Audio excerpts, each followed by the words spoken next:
Alright, where the hell did I get to? That's the question.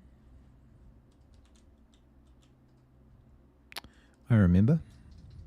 We thought the tests were failing, and they weren't failing. It was just because I deleted a project during one of the other tests.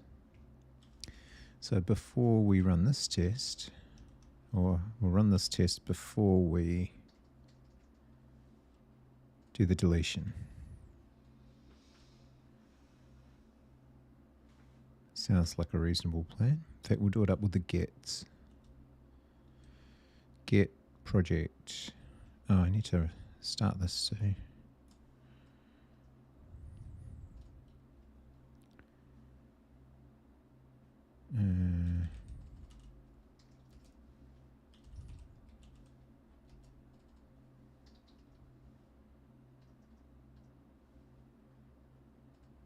At some point, we're going to have to upgrade all these Flutter dependencies.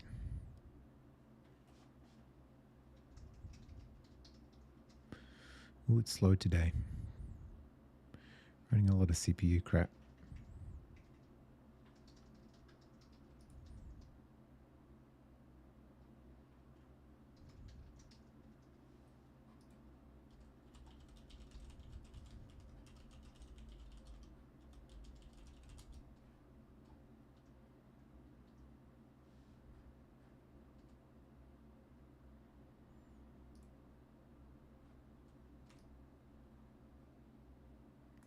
Bring that back. And we're in this screen. Actually, we're in this screen because we need to be able to change those little heart icons. That's the whole point of this. So we're working on save, project save, or like or favorite or whatever you like to call it. All right. So in theory, this should be runnable now. I might just stand up the local stack, put it somewhere useful. Who knows where? Another screen. We don't need to see it.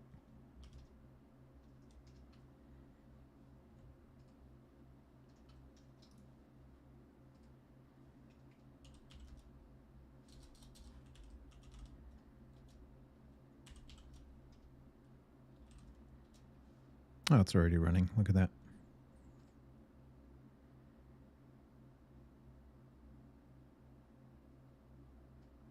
So I might put it on a separate window.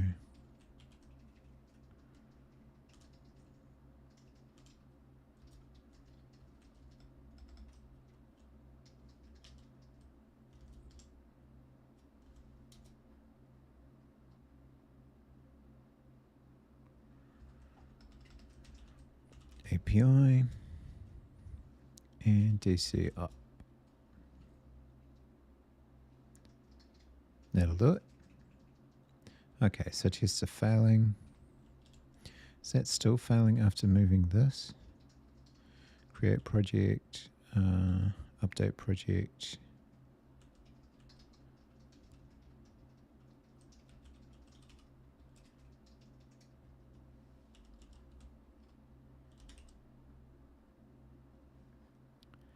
See if that helps matters. It looks like it does, actually. So what are we saying in this test? We're saying get projects for user 1.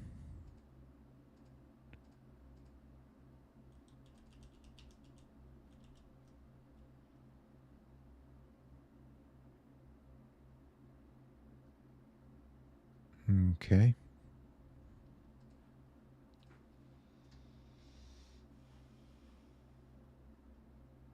Oh, we're down here. I'm in the wrong place. Project saved. There should be exactly one save for Toru. Okay. I don't know if that's true because I've got it saying 2 now. What's in our seed, our test seed?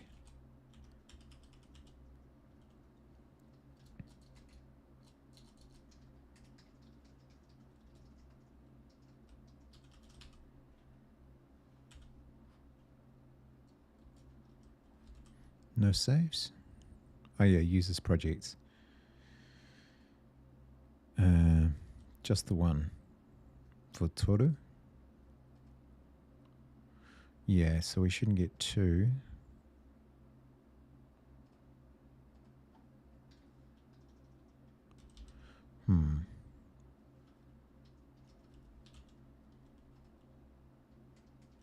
So this should cause it to fail, hopefully. Otherwise, I'm really confused. Yeah, here we go. Expected one record, got two. So I'm thinking that's probably means it's not returning what I thought.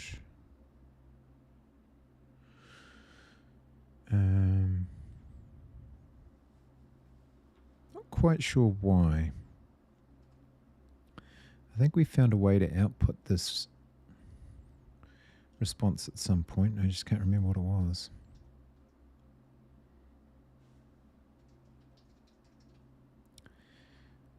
We can, rather than doing a response count, we could do something a little bit more detailed.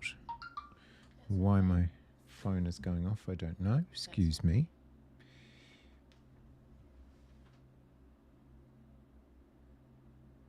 Nothing important. I am on call, that's why it's still on. All right.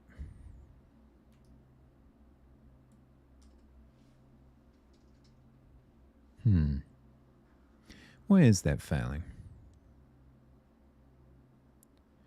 Let's go looking at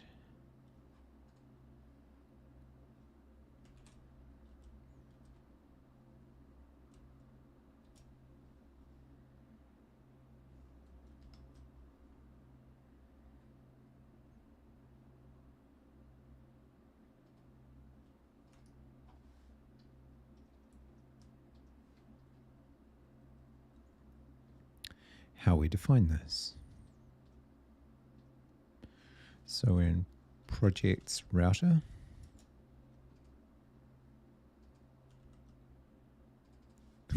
Hey Fern, how you doing? Oh, you managed to crash it. How did you do that? No rows returned by a query that expected to return at least one row. Have to fix that. So thoroughly broken. Can't fix everything at once.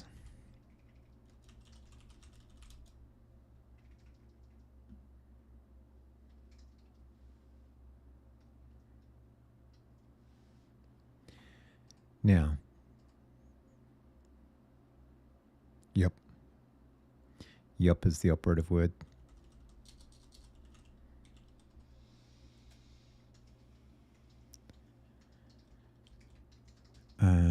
Right. Be quiet, phone.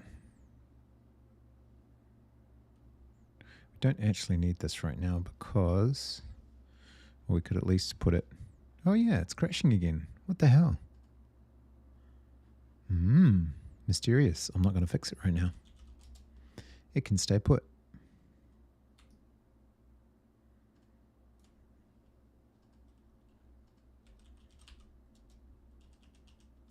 List saved projects. I would like to know why it's returning 2 when it should be returning 1.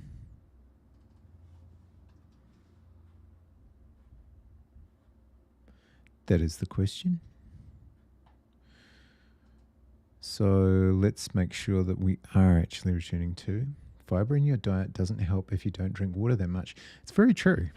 It's very true. You will get yourself thoroughly bound up.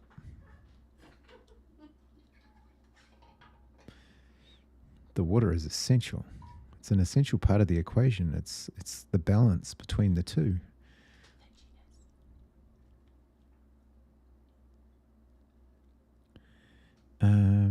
So new list response, blah, blah, blah. What about if we find out... This is our query here. Oh my God, it's a mess. It's such a mess. List saved projects params, limit 10. Oh yeah, it should be giving me output. Found saved projects for user. Found saved projects for user 2. So that, in theory, is wrong, which means that the query must be wrong. Seems to me. Help you mentally. Drink more water immediately.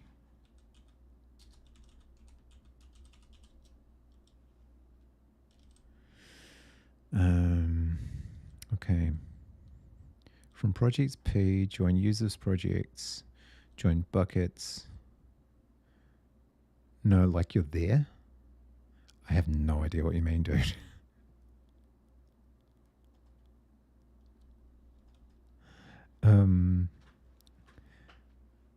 The port is hot and there's no lubrication. Again, can't help you, man. You're going to have to sort that one on your own. Left join locations. P deleted at is null and P name is greater than 1. UP user ID order by P. So I think that I looked at this and it was, why can't I remember last week?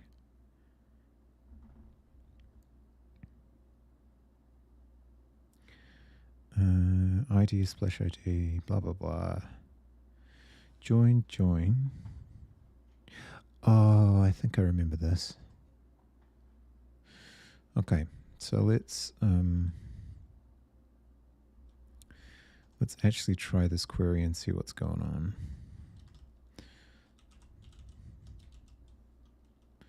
Don't think it's on 54322. I think we're actually on I think that's ours. Yeah, probably. Oh, you know what? We can just use adminer and cheat.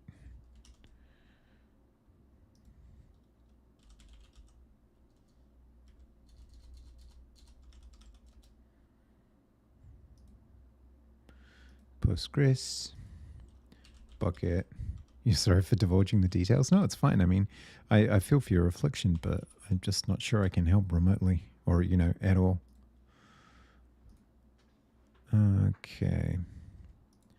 Bucket test is what we need. And in theory, users projects should have 1 row in it. And it's got 2. So I must have done that manually. So that's why things are happening that way. Okay. Well, that means the function's working, so that's good. Let's get rid of that one. And rerun the tests.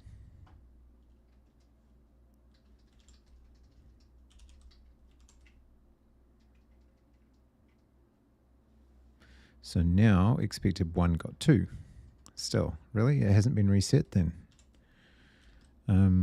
Let's go. Oh, it's probably in the template database, so it's just getting refreshed. Stray row. Users projects, data. Yep, there it is. Delete. Okay. Let's try that again.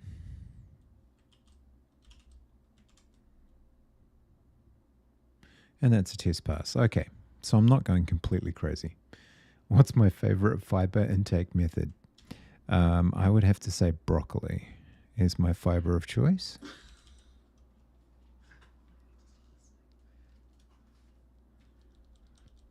Delicious, delicious broccoli. I think you should put some broccoli on rock somewhere. That's not his name. Okay. I use gram. Okay.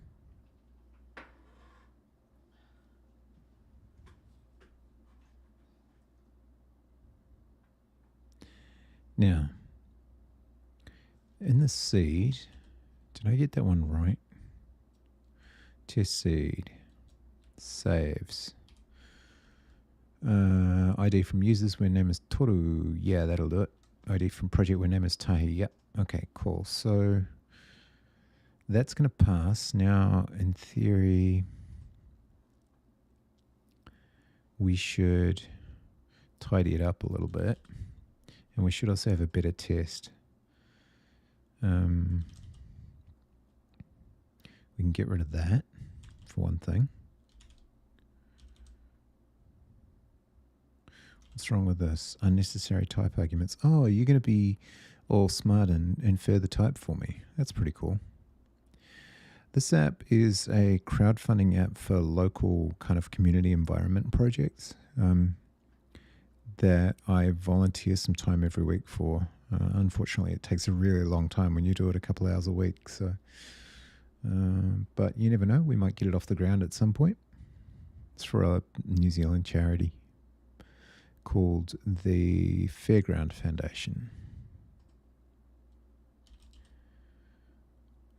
Apparently the last person to attempt to write this app did it in Unity, which I don't really think was the right call.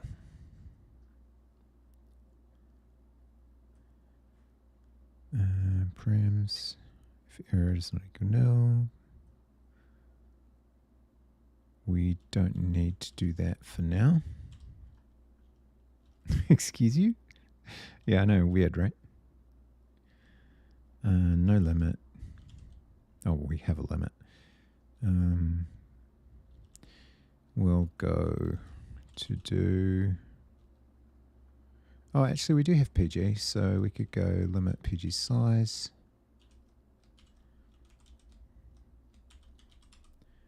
Unity's like Flutter, but without the tooling. I suppose, in a way, but they're four very different things. PG before does not equal no, blah, blah, blah. Do we need reverse pagination? Probably not, right? And then our projects, blah, blah, blah. Okay, so in theory that should work. The question is, do I need to, maybe I should do like a more thorough test here. So test get saved projects count is essentially what that is. And then if we want to look at structure,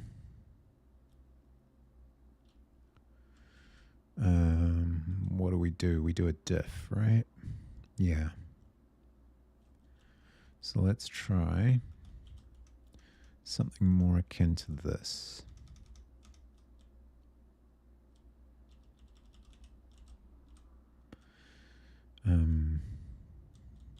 Saved projects.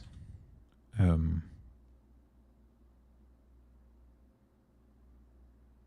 that'll do. Auth provided Toru. And our route is going to be saved. Can't remember if I can just provide null to all of those.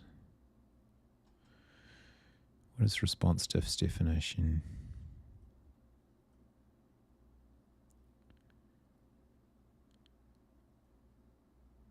Can I make a call to it without providing an ID? Don't know that I can. That's kind of a pain in the ass.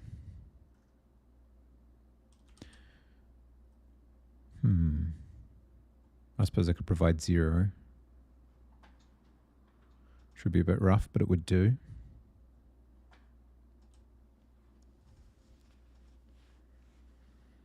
Where do I attach that? Hash route path ID. Oh, hash route path ID. Okay.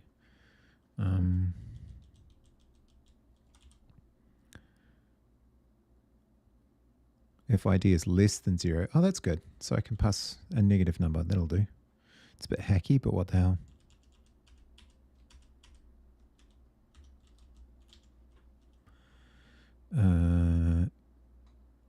Null and expected. So expected is going to be something completely different, but let's just fire that one off for now.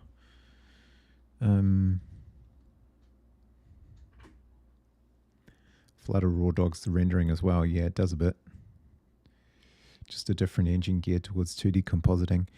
Yeah, that, and I mean, an awful lot of the libraries have got kind of a web heritage. So you get people who are used to building out of the same kind of stacks will find it very comfortable, whereas they'll probably get completely lost when it comes to Unity. If status, HTTP status, okay, blah, blah, blah. Diff, yeah, okay, fair enough. So that should actually run even if it doesn't work. Okay, so what do we get back? All right, so we're expecting ID 11, bucket ID 11. Project run by Tahi, yep. ID 1, yep. Goal of, yeah, cool. So we should expect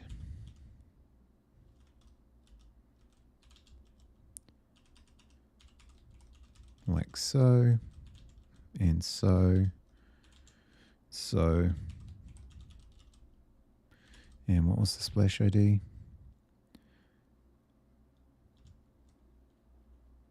4.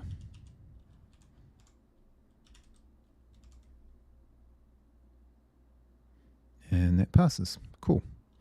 All right, so we can commit that and deploy it. Actually, we don't want to deploy it yet because we need a way to create a follow. Okay. But we may as well commit it. So we want that. What did I change there? Oh, yeah, we took the versions out. That's right. I don't know quite why I've got that, but okay.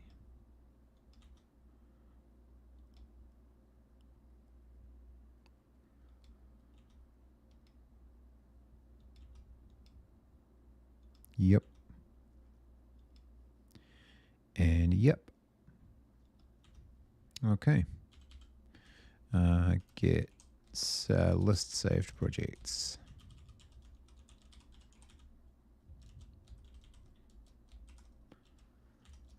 Okay. Now, we do need a way to set followed, set saved. So that's going to be, what's the most sensible route to put that on? You could make it via a, could be via a patch to project saved, but that's kind of weird. Or it could be via a patch to patch projects 1 save. That's kind of weird.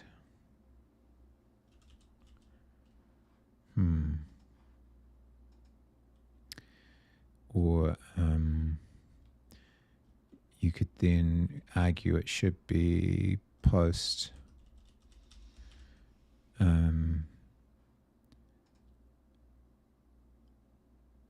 users 1 projects 1, which is kind of weird also. I don't know if I ever decided this. Have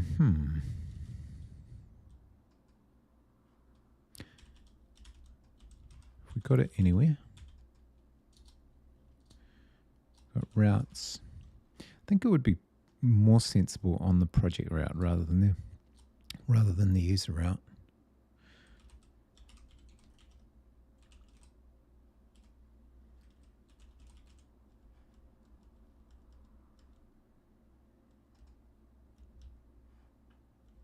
Project router.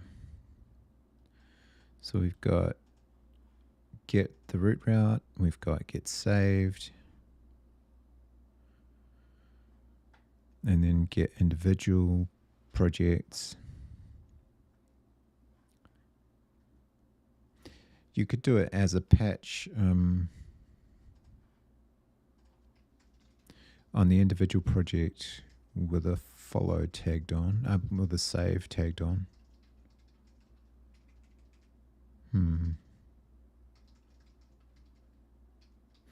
So kind of like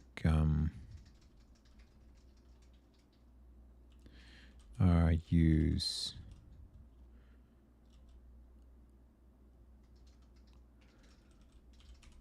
with env is authorized but not project owner.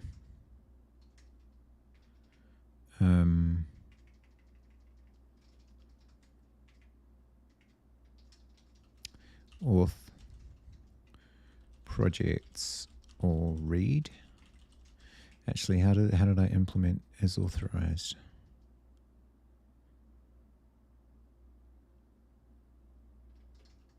Permission is owner. Yeah, I don't want it as owner. Has permission, I think is what I'm looking for.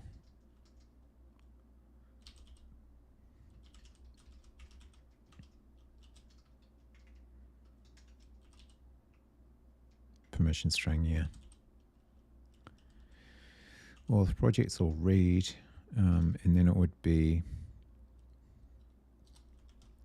patch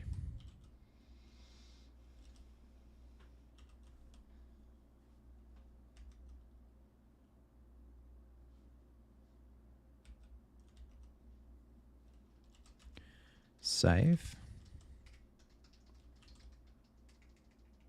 or even post save, because you're creating one.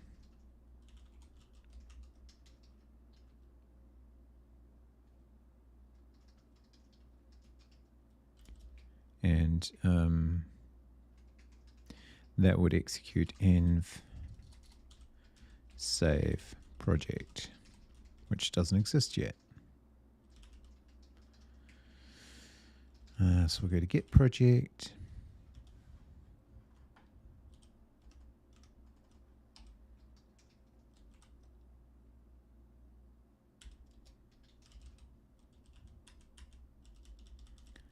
Save project.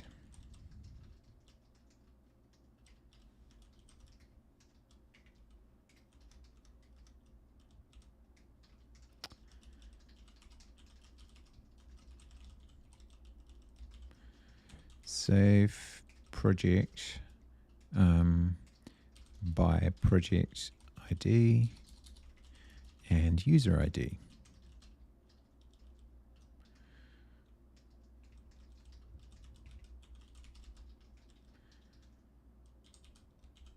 Save project,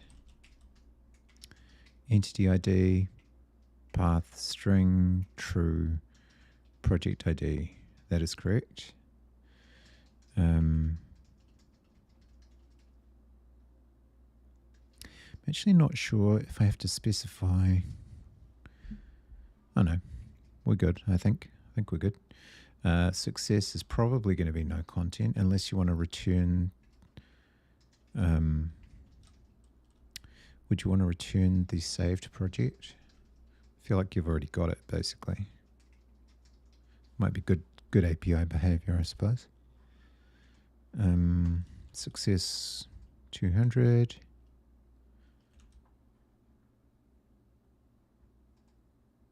Object JSON API resource response.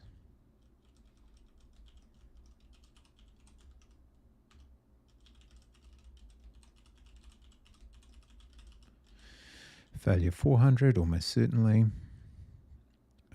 Tags projects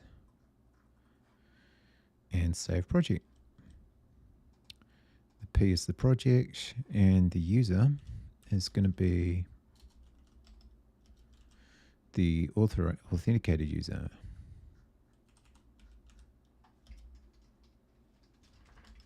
Which apparently I don't do anywhere else. Let's look at the users handlers. Authenticated user context.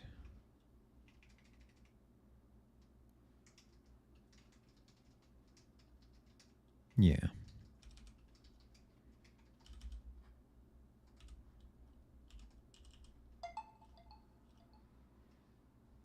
Okay.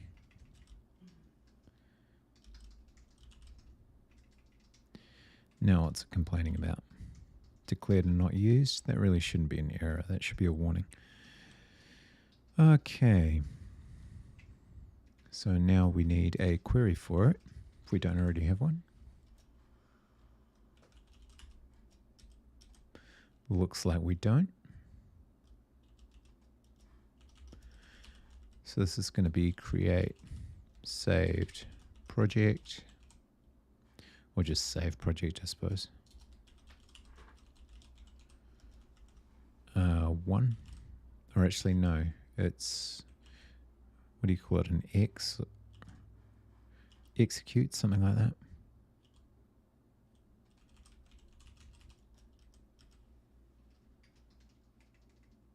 Oh no, because we're returning one. Okay.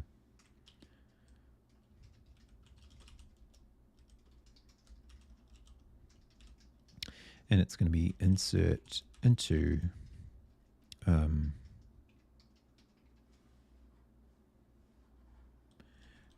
users projects or projects users. I think it's users projects.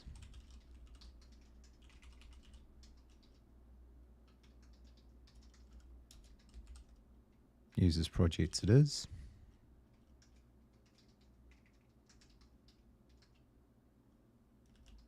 See, I'm still displaying my handy ad sign because the bot crashed. Can only fix one thing at a time.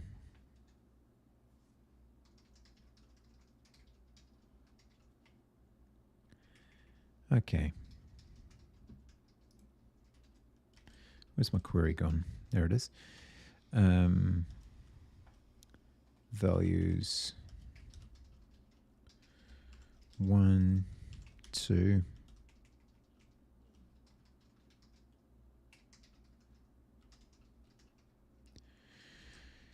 And that's going to be user ID, project ID. I do believe. Is that the order we use?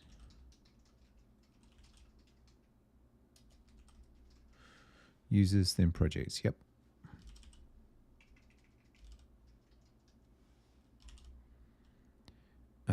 Returning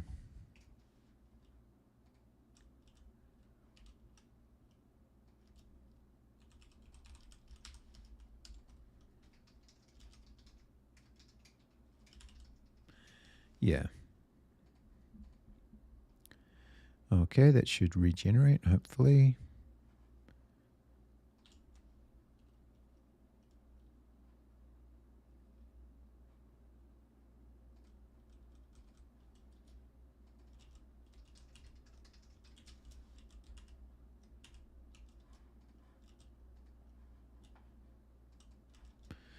A little bit of handy formatting.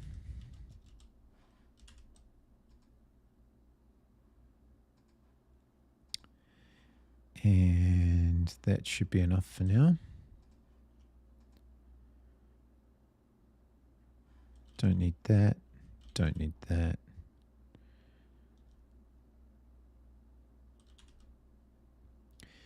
Okay. So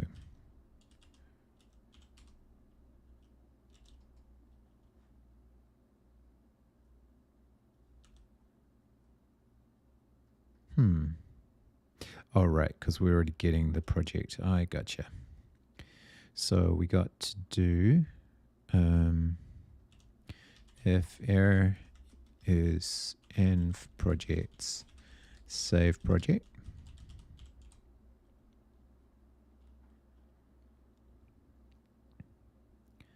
And that's going to be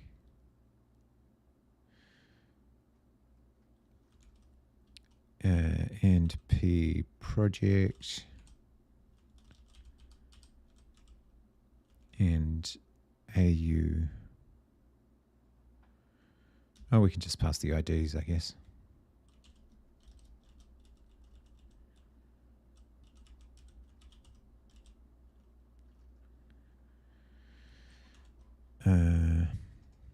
error does not equal nil.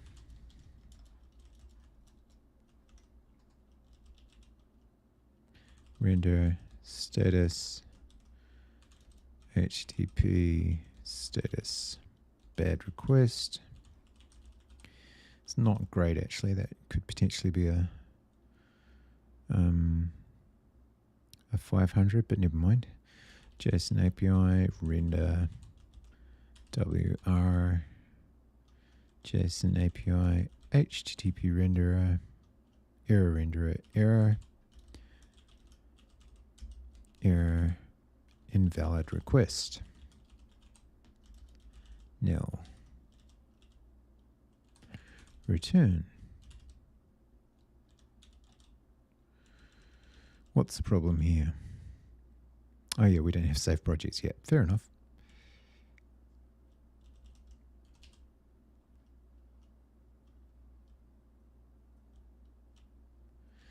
It's going to be func m project model. Oh, that noise is loud. Save project. What are they even? Int? I32.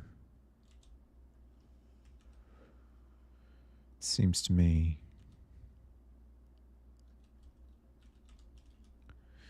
I can't even remember.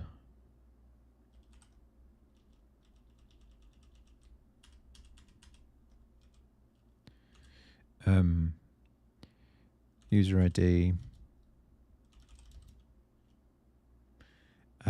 User ID, project ID. I think they're in 32s, but let's just try it. Error. We also need to be able to return the project, right? We don't really need to return the project because we've already got it. I suppose it doesn't matter.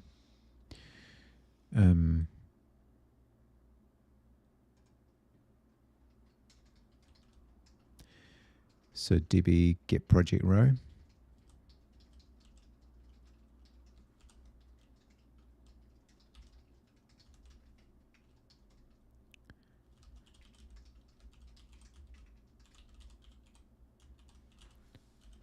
Or error.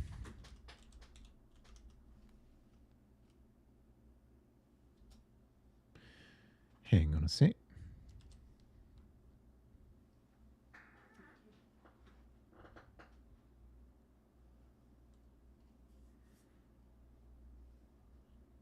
Right.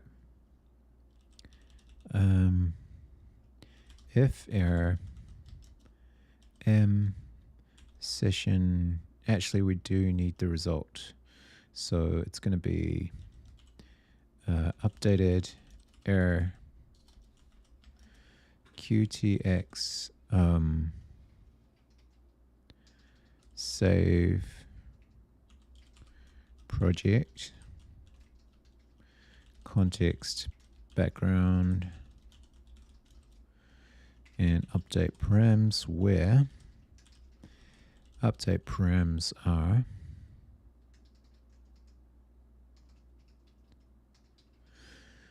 what are our update params? db update, right, so save project params. Save params db save params, which might not exist yet because I don't think the generator's run.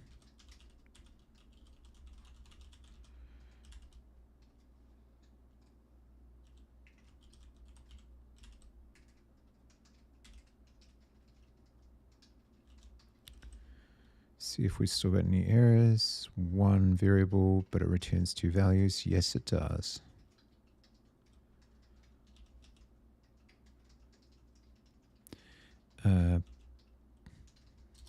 Updated error.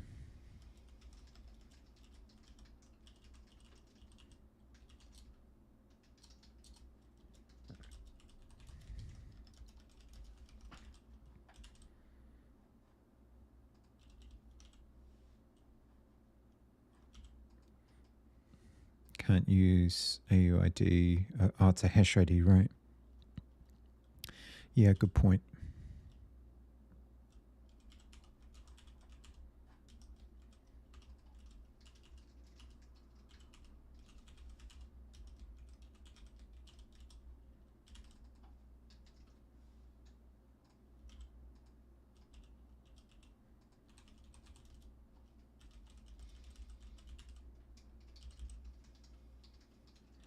Now what's the problem?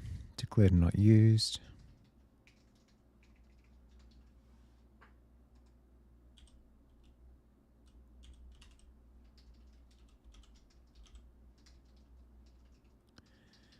Right. Let's use capitals.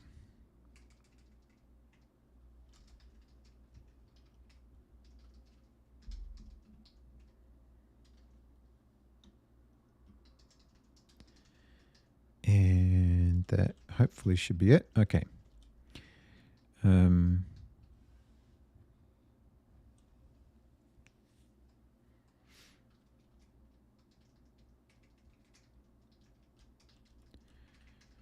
Project new response, which should take... Oh, okay, that takes a list projects row. That's right, you have to put it into a slice. So clumsy.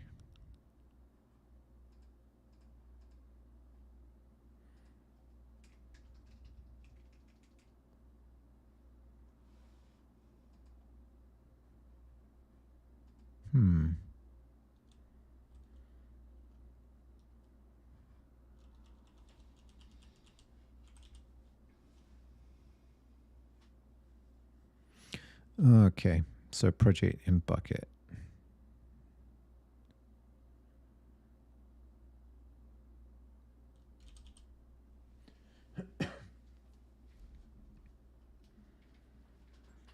All right. Let's go with, yes, it is a little bit clumsy. All right. Past me in the comments.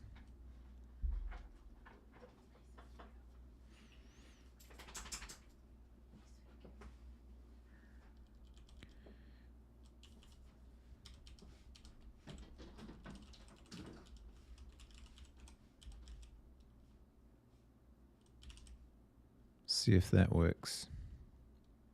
Does seem to work. Has it worked well enough for the generate to run? Looks like it has. So that means that these types should now be available. I hope. Nope.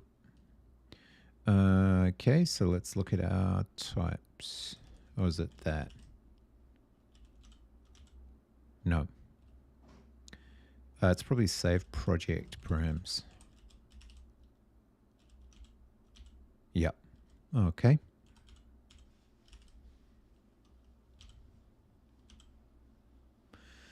QTX, where does that come from?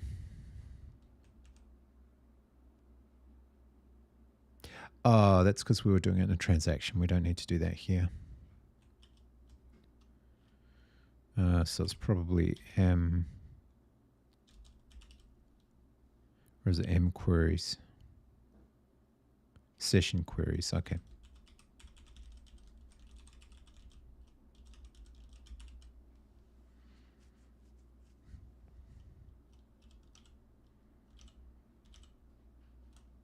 Can't use save params as db save project params. All right. I can't remember, is it this or... No, it's this.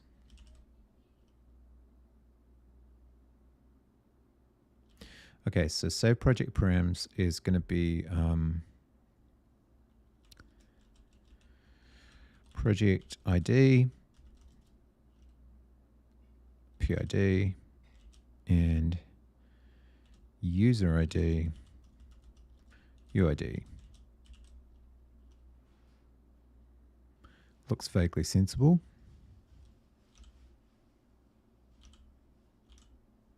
Okay. Is there any particular reason I couldn't just do this?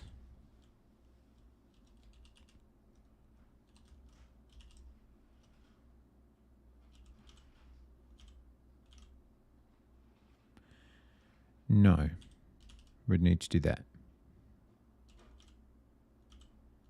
Yeah, that's fine. All right. If error does not equal nil, return nil error.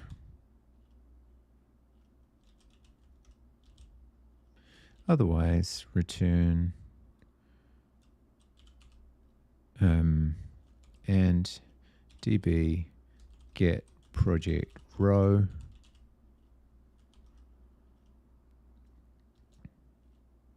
I don't think I'm retrieving the bucket, so it's just going to be project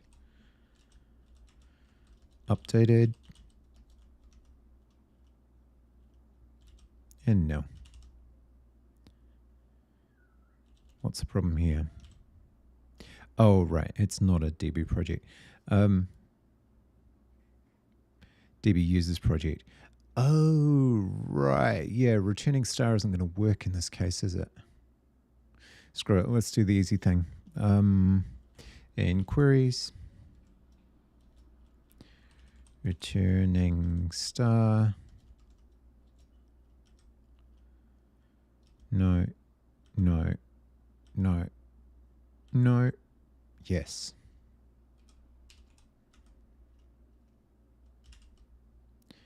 Okay, we'll do that. And then we will stop doing this.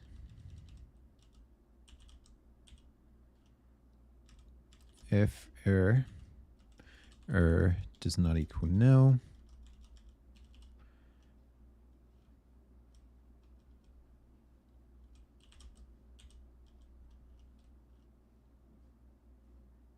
actually there's no need for that.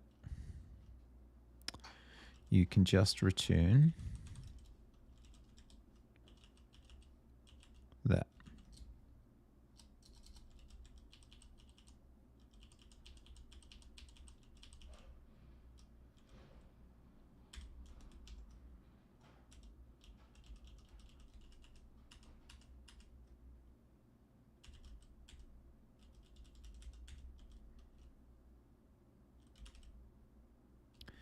Something of that nature.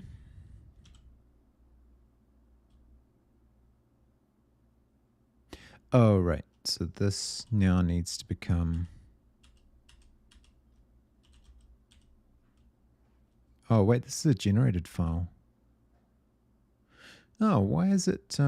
why didn't it regenerate?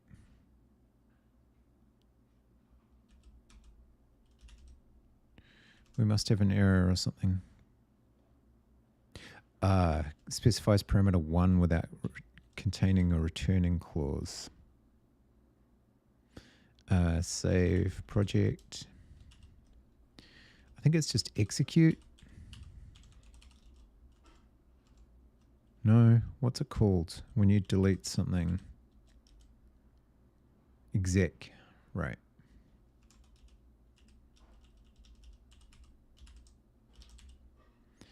Okay, that ought to do the trick.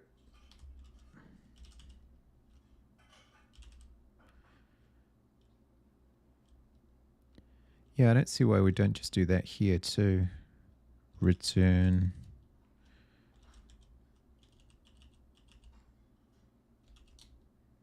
Much simpler.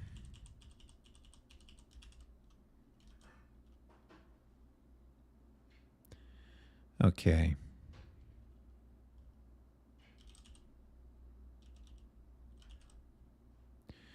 So,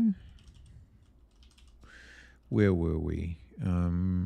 Router, project router, save. Yeah.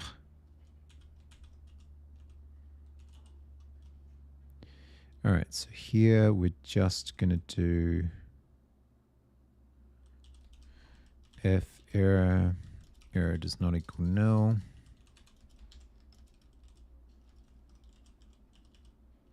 Do that. And otherwise, we're going to use the original project. which is in P. And honestly, we don't even necessarily need to do that. We could just return a 204.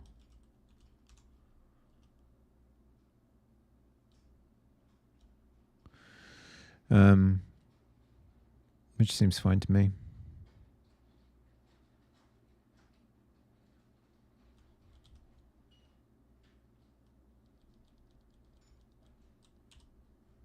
Otherwise, render no content.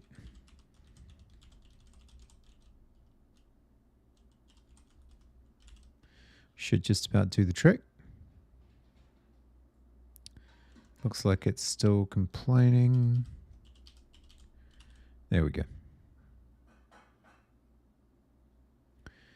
All right, and the other thing is we'll need to implement an unsave, but we could do that with a delete request to the same route. That would be pretty easy to clean up. So we may as well do that now, I guess. Let's go to the router.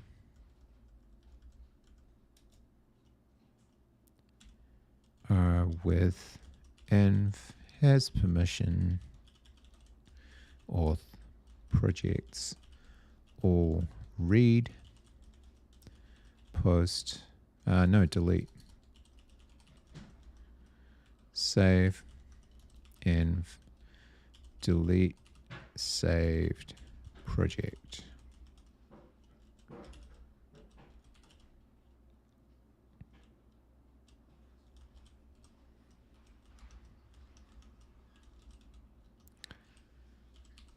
Delete saved project.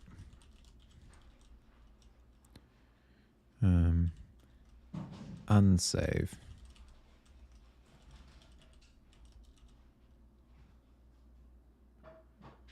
Now, you would actually have to be, yeah, it would only do it for the authenticated user, so that's fine security-wise. Oh, this is correct. This is not correct. This is a post.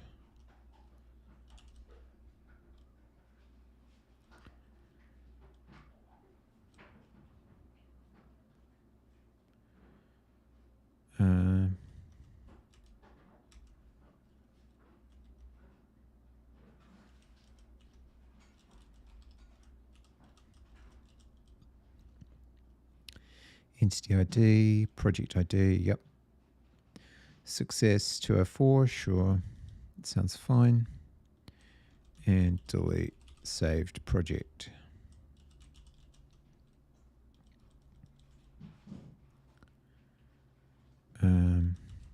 Delete saved project. Okay, and then we'll need the query.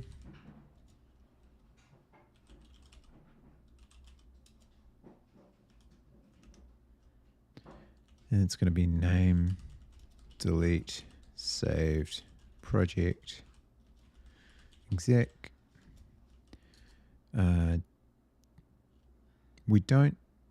I don't think we keep a soft delete for these, so it's just removing the row. So delete from users projects where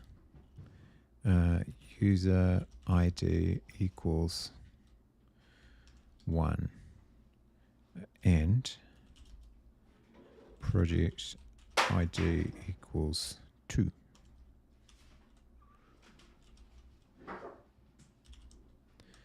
Okay. And then model, projects model.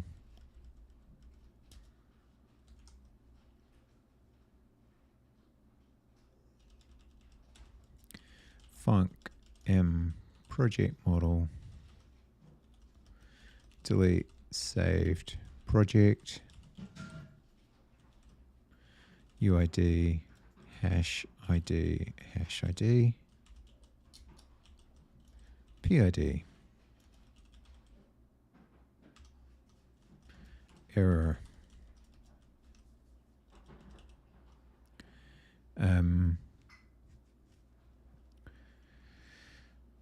Delete params.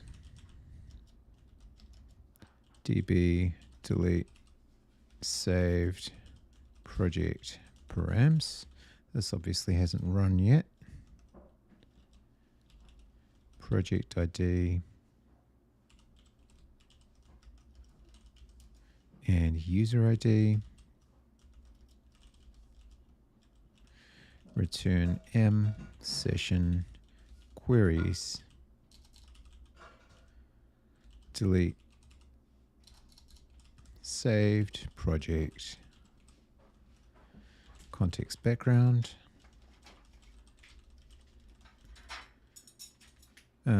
Delete params, which won't work at all until those types exist.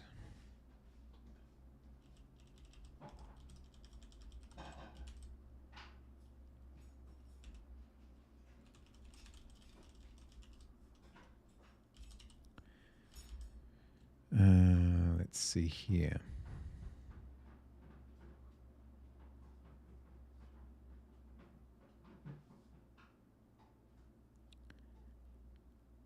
Where are my errors currently?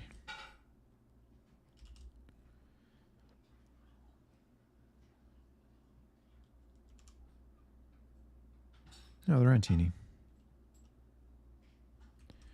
So back in model,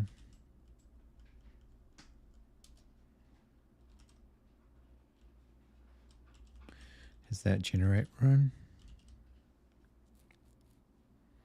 No.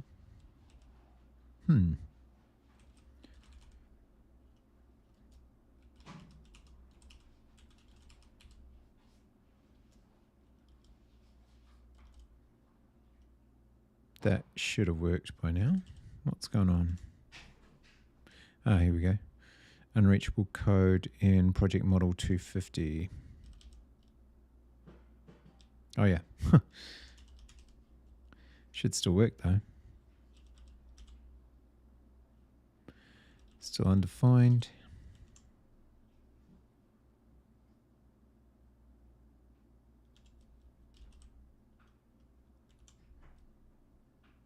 It thinks it's all right.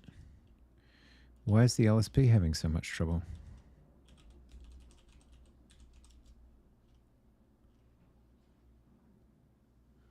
That's weird. Oh well, it's working now, I guess. Cool.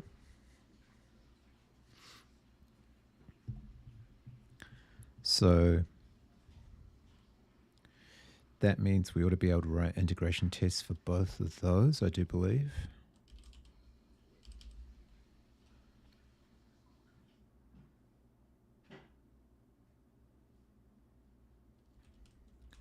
Projects integration.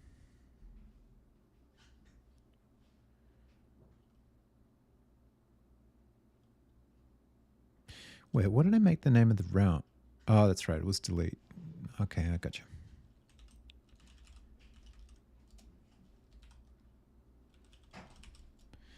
Get saved. Yep.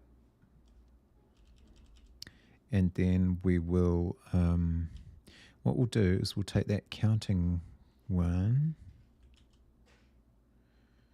37, get saved projects count. And before we do that one, we'll add another.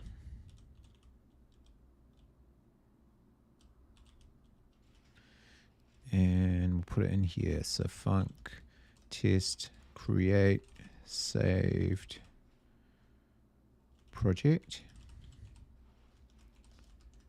testing T auth provider identifier equals toru.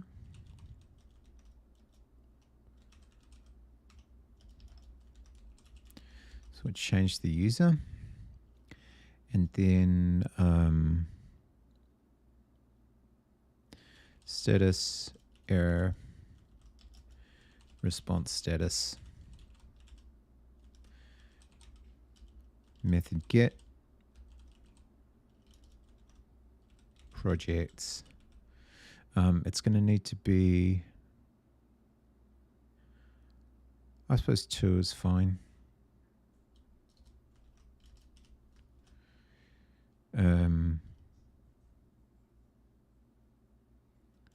If error does not equal nil,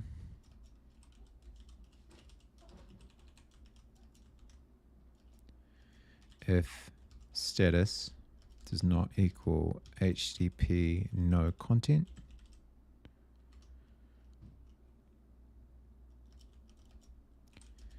error F.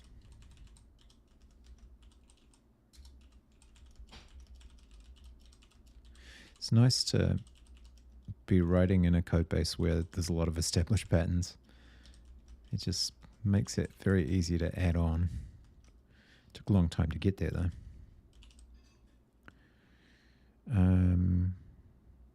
Does that actually work? Expect 2 records. Oh, we got a 403. Okay. Interesting. Why would we get a 403? I bet it's because... Do we demand that the project owner be... this person be the project owner? It probably is.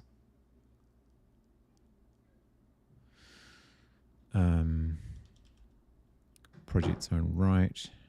No, that's create project. Auth project. Oh, projects all read?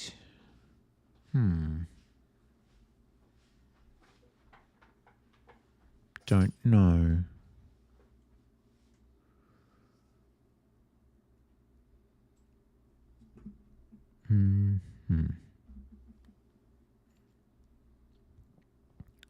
Why am I getting a 403 off that? Has permission auth projects list with cursor pagination. Has permission auth projects own right. That's just for that one though. And then we've got resource context, get projects row.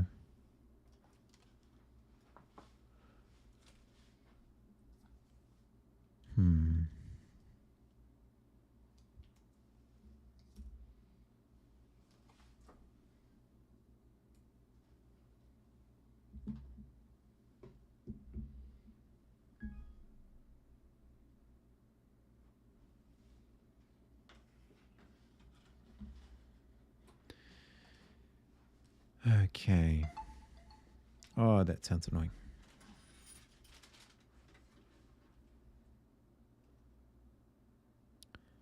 Why am I getting a 403? Is it because it thinks that I need to be the project owner? But that's on those ones.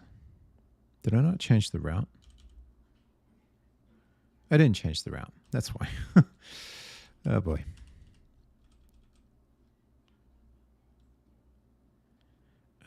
So actually, in order to do this,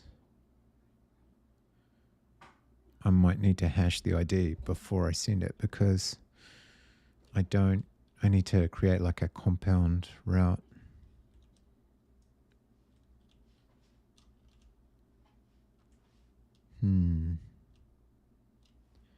Where do I hash an ID?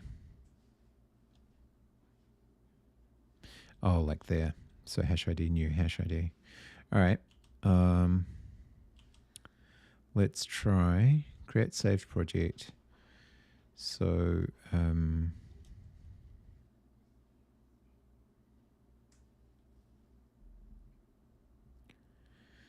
need to format that string.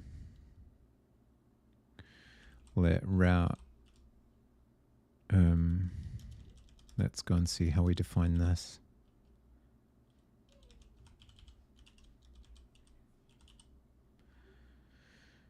Hash route. So I could probably call that, right?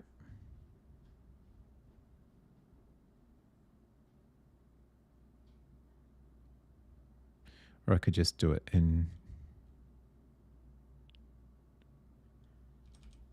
the test itself, I guess.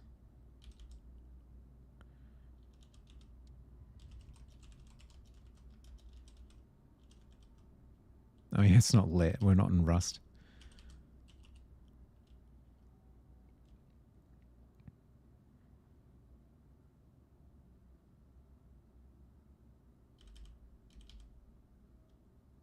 Oh, I need the hash as well.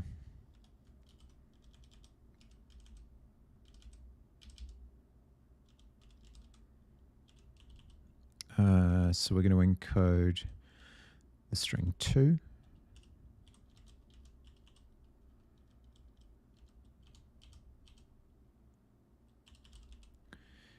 T error F.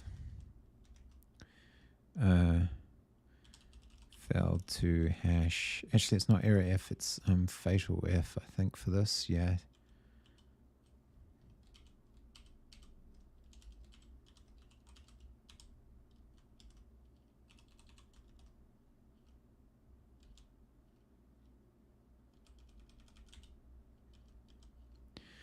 And then route. And we're going to go save, like so.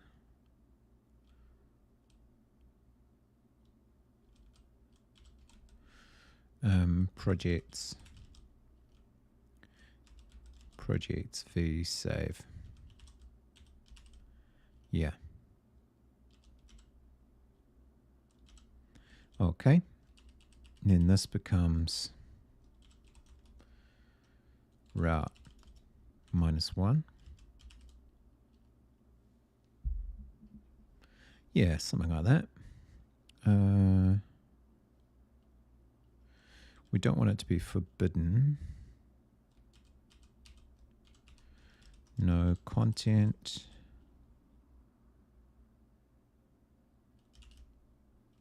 Okay.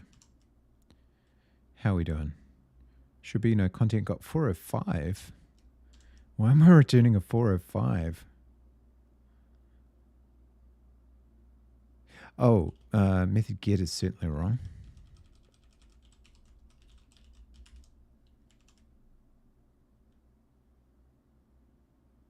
.403 this time. Expected 2 records, got 1. That's correct. So we're saving the hash ID 2.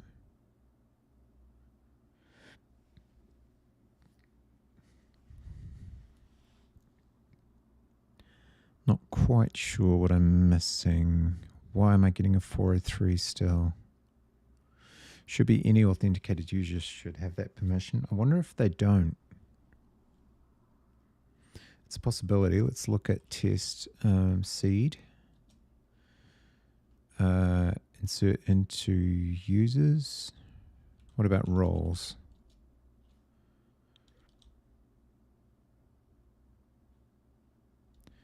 Permissions. Roles permissions. Who's a member and who isn't? Toru is a member, but doesn't have any other privileges or own anything. Okay, so that's probably why. Maybe Rua.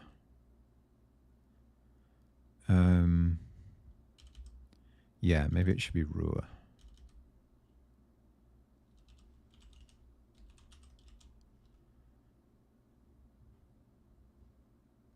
And we'd essentially be liking our own project at this point.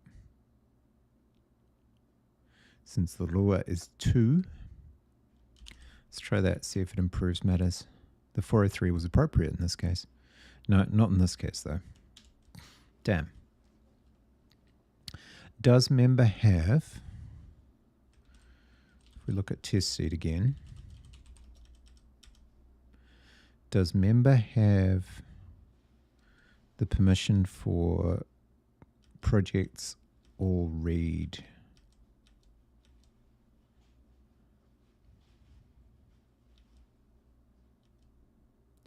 Projects list. No, it doesn't. So actually we should change that permission. Oh, this is good. This is validating. This is validating our whole permission system because it's doing its job. Nice. That's good validation. So here we want projects all list. And in fact, we've already got that. We've validated it here. So we don't need to repeat that check here. We can just say our post save and save project. And delete, save, and delete save project. Now the trick is that it won't, you can't execute it for another user. So it'll only act on the logged in user. So that's where we get away with that. Okay, so hopefully it should be working now. Oh, hang on. We've still got expected 2 records, got 1.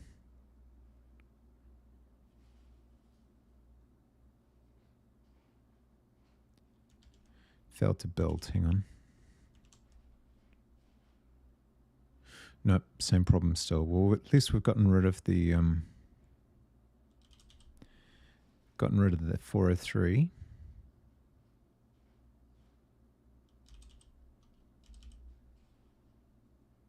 Okay, so projects 2 save.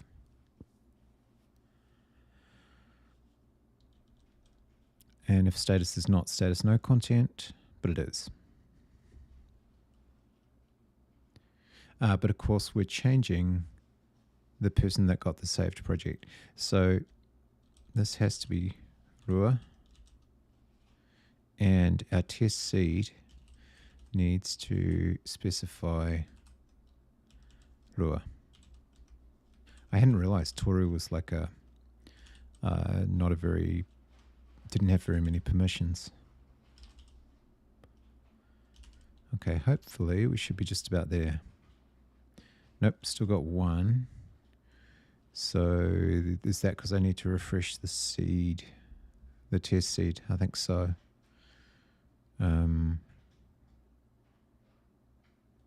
So we could do that manually just by changing this. This should be user ID 2.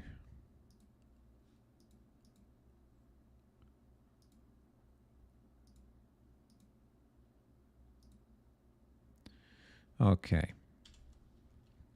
One more try. Okay, data slice contains no resources, can't compare attributes. That is because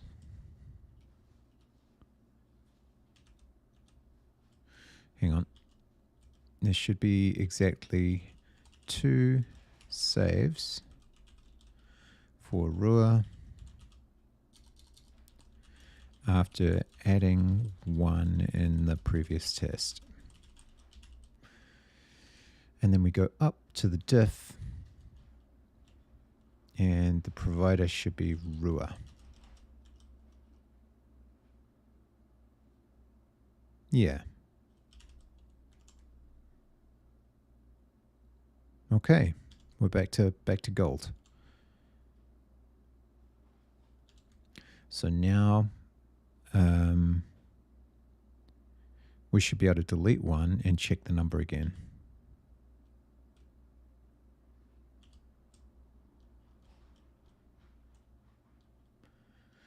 So we'll go func test delete saved project testing T auth provider identifier Rua Tahi. And then we repeat this block from up here.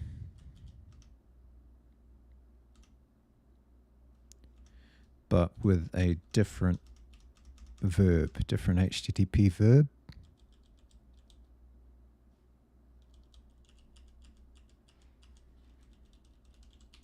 Method delete. And then we need to make another request to do a count.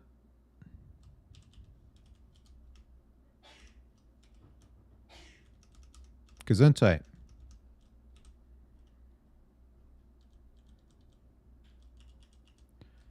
Now be only 1 record.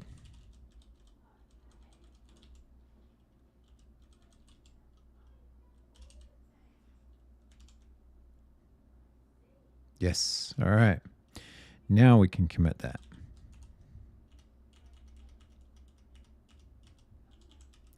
Save and unsave projects. Cool. All right. Now I need to remember how I deploy this mess. Who is pinging me? Still, strictly speaking, on call. Oh, that was me pinging me. It's the automated GitHub integration. Now, I'm pretty sure we don't have on the API project any kind of automation for it from memory.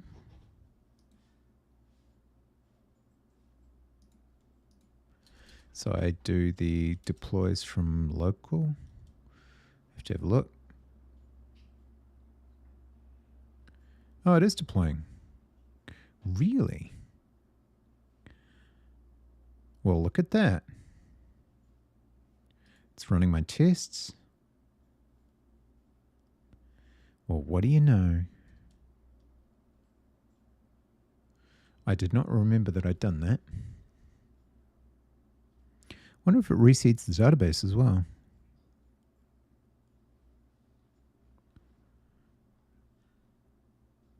I do believe it might.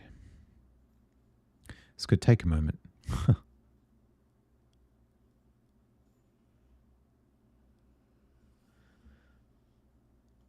I do believe.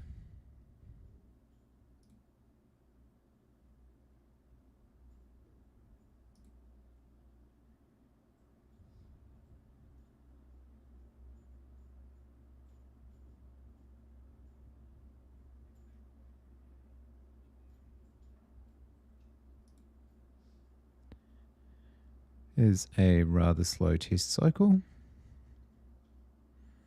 Oh, there we go.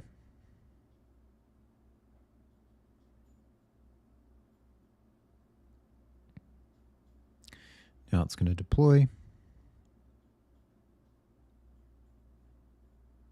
Man, I haven't updated this in a while. Looks like it's still going to work.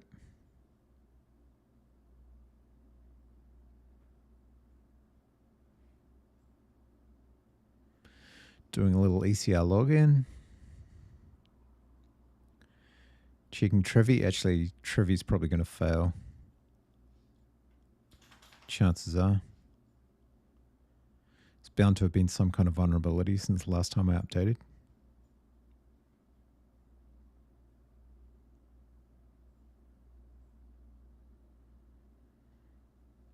You would think.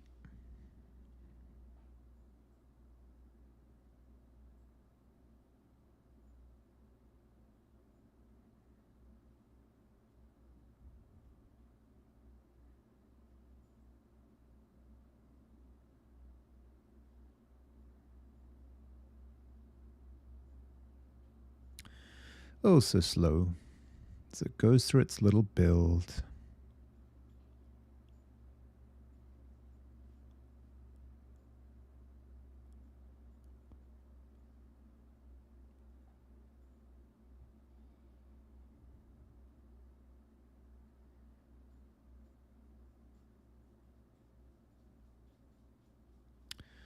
Little Trivy check. Ooh, yeah, didn't like that. Okay, so what badness have we uncovered? Continuation frames causes DOS. What the hell? Oh man, how many of these things? It's been too long since I checked all of this. Oh boy. All right. Various CVEs. So I need to update some packages, in other words. Okay. Well, we can deal with that. Let's start from the beginning. We can certainly update some packages. Why not? Why not? Holy crap, there's a lot of them. I might have to ignore some of them.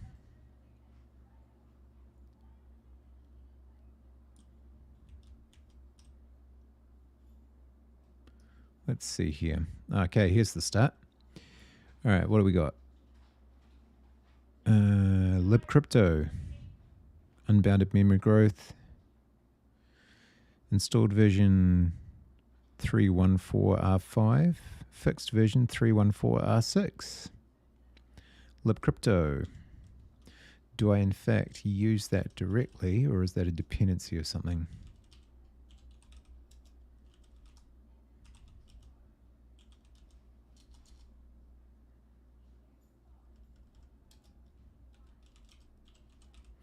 Or is that on Alpine? I bet that's on Alpine.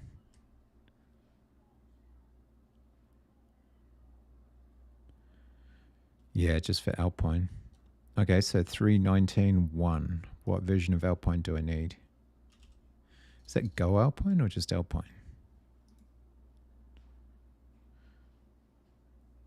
Bucket latest is Alpine 3.19.1. Let's look at our Docker file.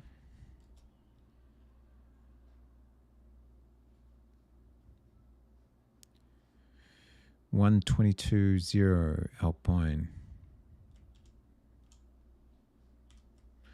Wait a minute.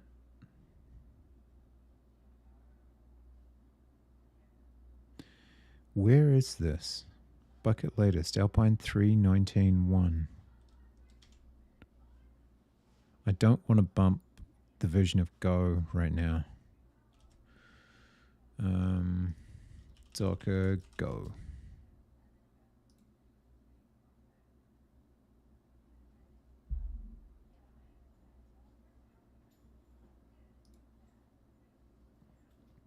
.122.3 bookworm. What am I using? 122.0 bookworm. Yeah, so let's bump that patch version.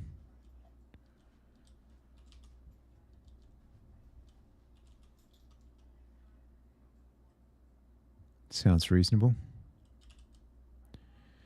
What else do I potentially need to fix?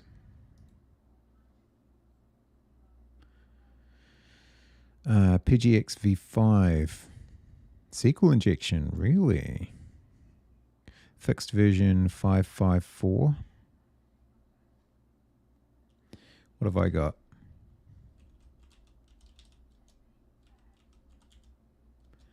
5.5.3.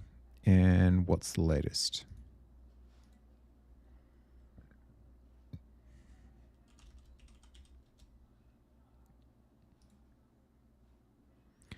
Looks like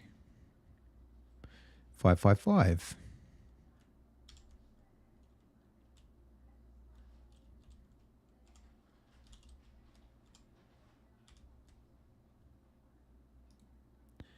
Then we've got XNet. 21 is fixed by 23.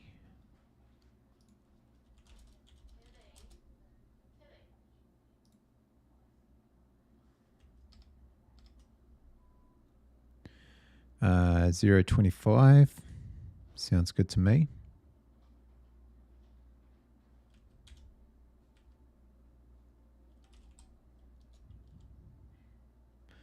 Oh, so this is an, yeah, this is not a direct dependency. Let's upgrade the main ones and then do a go mod tidy and see what that gives us. Go Jose v2 262 263.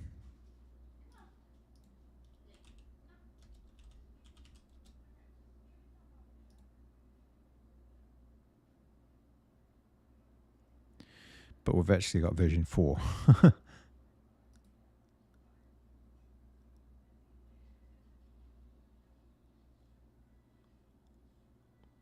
Let's go with 262. Hang on.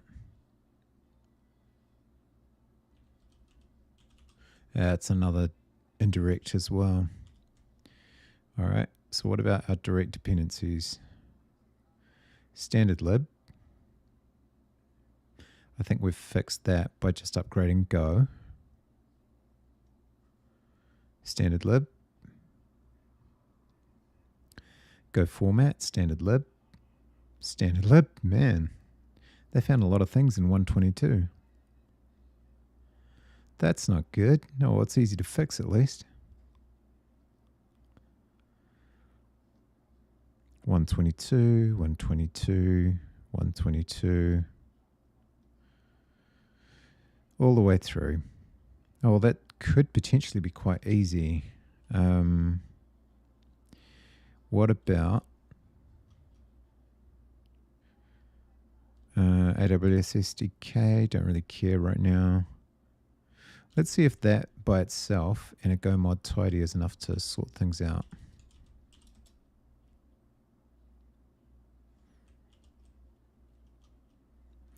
Might not be. No, I don't want to write to it.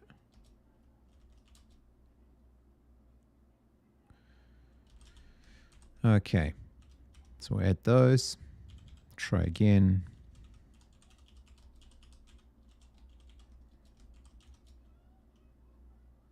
Go through our test cycle again, unfortunately.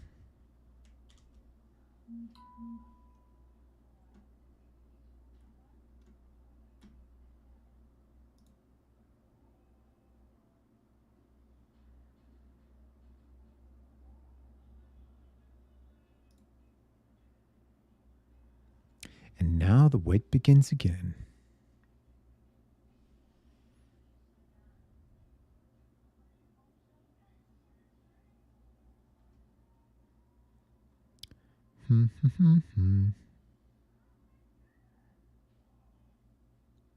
Hopefully without breaking test.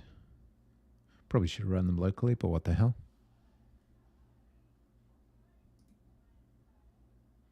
What the hell?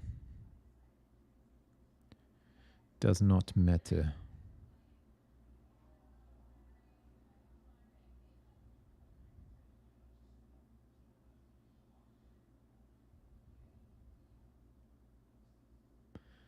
It does not matter. Green on the lint, that's always a good sign.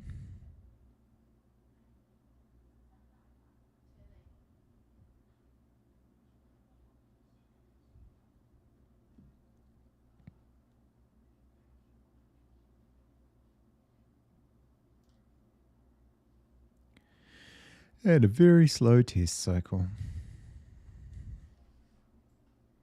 You can't contain yourself. Come on in. Here. You have to go in here. Yes, you do. Hey, Fanny Slam, how you doing?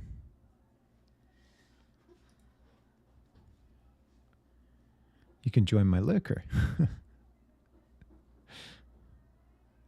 How's it going?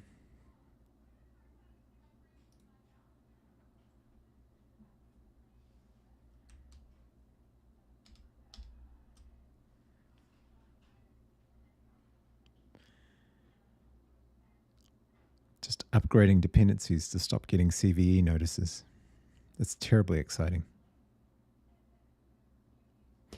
Still working on the nonprofit app, but I just fixed or added a couple of back-end features. So now we're trying to get that deployed to AWS.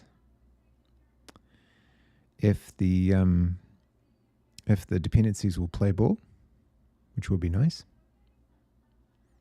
I'd forgotten that I'd written this CI, which is convenient, I guess, but it does mean that I have to pass the tests.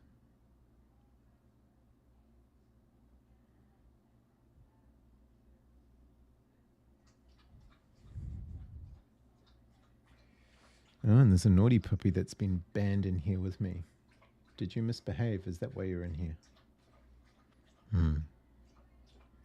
I suspect yes. Concerned doggy, yeah. Bad doggy. Oh, and there's another puppy over there. Huh. They're everywhere. I didn't even know.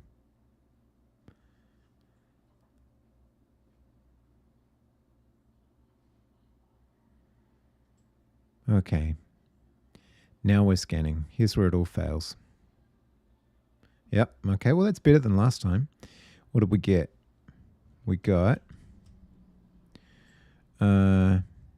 libcrypto, CVE, unbounded memory growth with session handling in TLS 1.3. That is not likely to be a problem. Severity low. And that is going to be pinned to the version of the container I'm using, so I can't do much about that. Unless it's in my Docker file.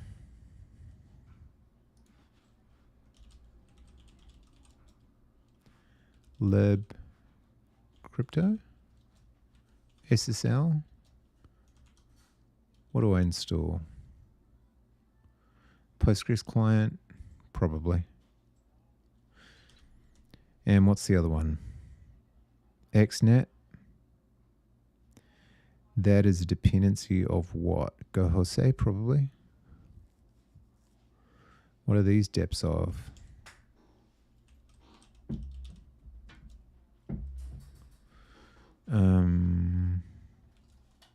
XNet. Oh, now there's carrot crunching noises. It's not me, I swear. The dogs like carrots. XNet. Yeah, 021. Protect your carrots. Yeah, they get basically half each with an error on the side of the larger dog getting the larger half. But there's much crunching in the background.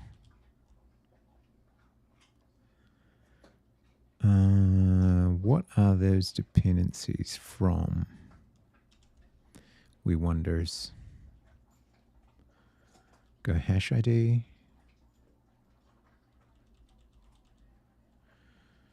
Is there an easy way to figure out the dependencies of... Where do I use GoHose? Zero log? Actually, can I do an indirect dependency? Can I pin an indirect dependency? What do we got? 0.23 and 2.6.3. Let's try it. See what happens.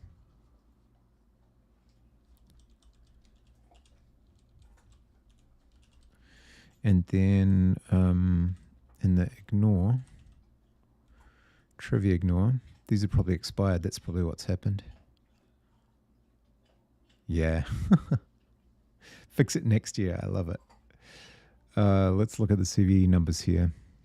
2023 45288. Nope, not that one. 28180. Nope. And the one up here is 2511. Okay. Well, I think we can ignore that one. So let's go 2024 2511.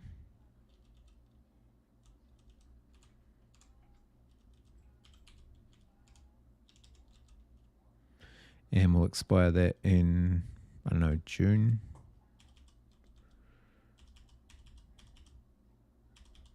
These should all be expired by now.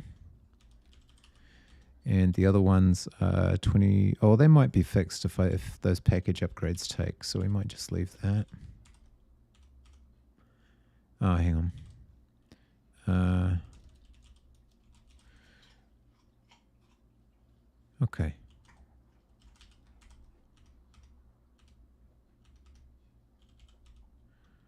Yeah. So that's ignore 2511. See if that gets us past the hump.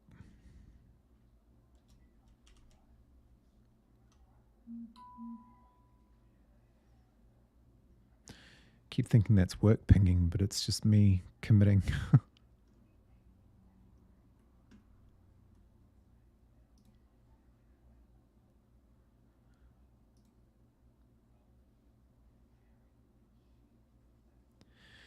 All right, now I got to wait through the test cycle again. Oh.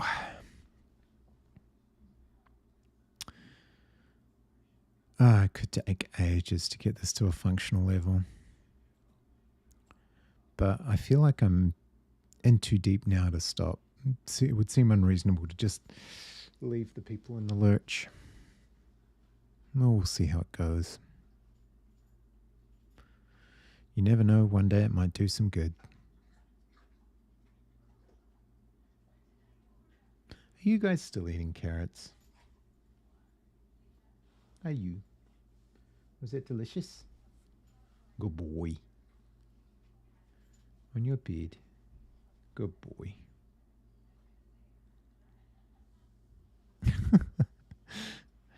I don't know what it is about dogs and carrots. They're just orange bones.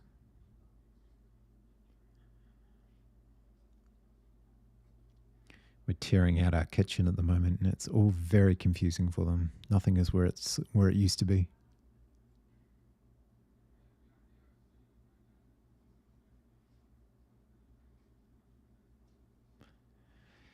It's going to be better afterwards, but it's a major thing for 6 to 8 weeks of no sink, no dishwasher, no stove. All the comforts.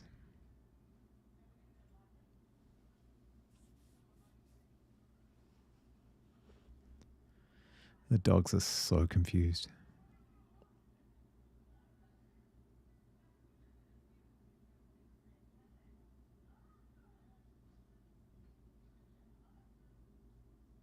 Okay, now we're deploying.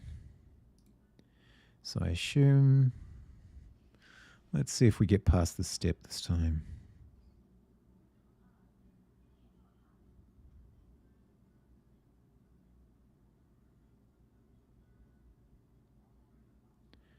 Come on, Trevi, you can do it. I believe in you. I believe.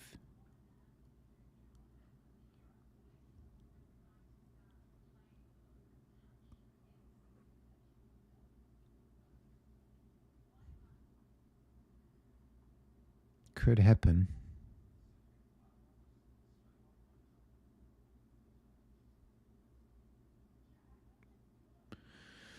Oh boy, come on. Get up actions with your one core container. You can do it. I should have something else to do while I wait for CI builds. But I really don't.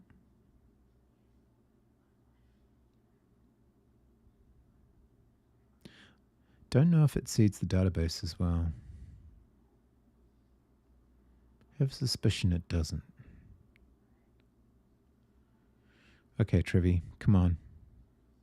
Pass. Pass. Pass. Hey, there we go. Sweet. Okay, pushing to ECR.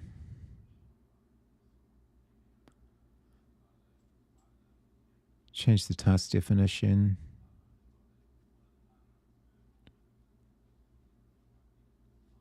Deploy the task definition.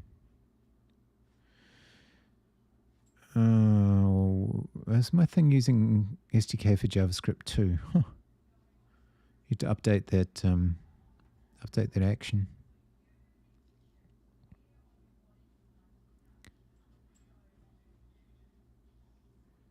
And we wait for the task def to finish.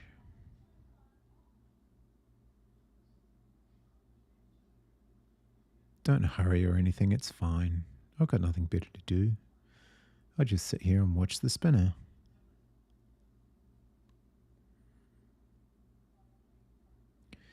One day I'll have a chat game that can be played in times like these. Or, actually have a working chatbot that doesn't keep crashing.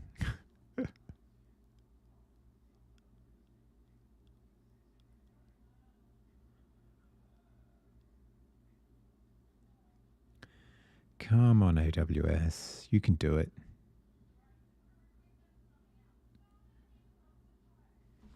Maybe while I'm waiting, Oh, it's already running. Sweet. So I need this to work, basically. This little dot here. And it needs to replace itself with one of those when we've favorited or saved or whatever they like to call it. Still deploying. All right. So let's see how we actually define that button then. Assuming I don't need to do anything more with the database, I might need to seed something. Can't remember. Okay. Let's see here. Might be save button. Save projects view. What about project card? Oh, that Bing was promising. Yep, it deployed. Nice. Okay. Project card.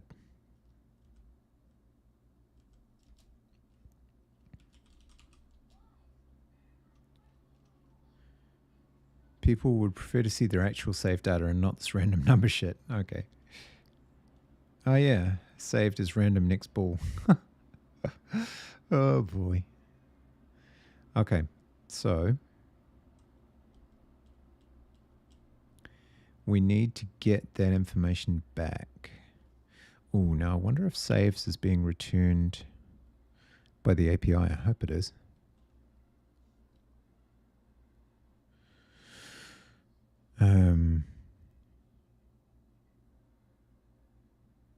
Yeah, so the first thing we need to do is get rid of this boolean.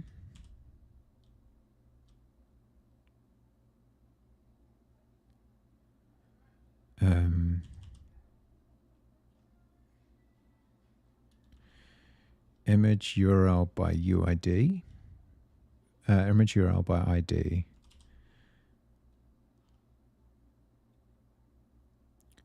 There's a get saved.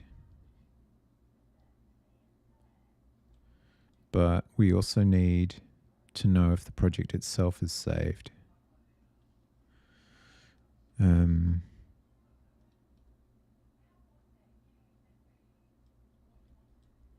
I'm not sure how that's being returned. Let's look at project.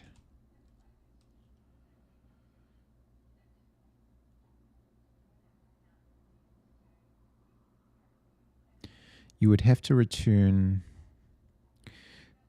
for the user. Yeah, you would have to return a boolean based on the user themselves rather than anyone else. Are we doing that? If we go back to API projects, no, actually, query.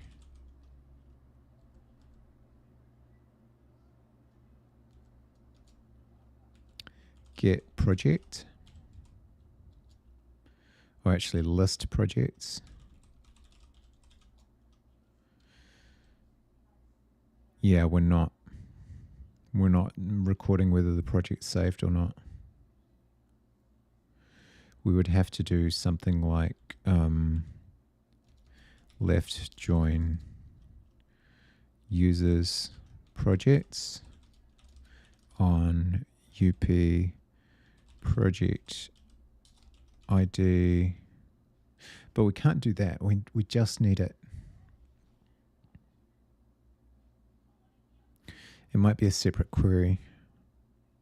So we need to find out if the individual user that authenticated to the API has saved the project. Not every user in the entire app.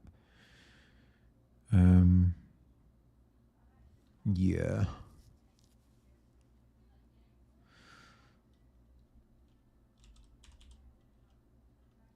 So in addition to get saved, or list saved projects, we are also going to need a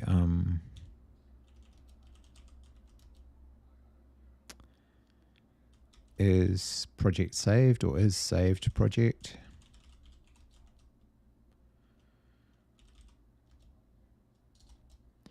And it's effectively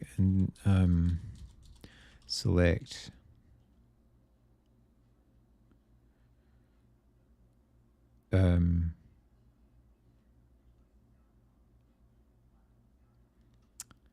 oh, we had this the other day. I was asking ChatGPT what the most efficient version was. Of course I was. Because why not?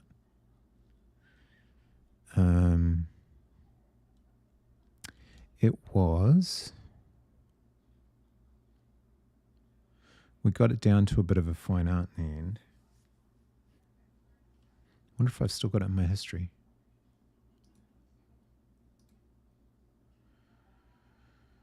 Apparently I need to log in.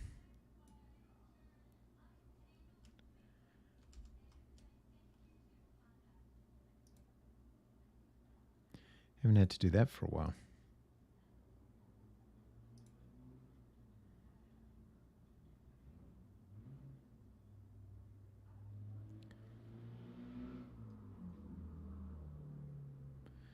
Boolean query, yeah.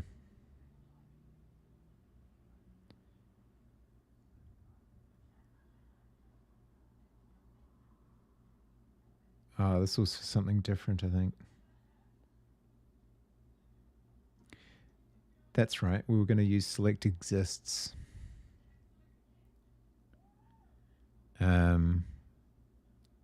So it would effectively be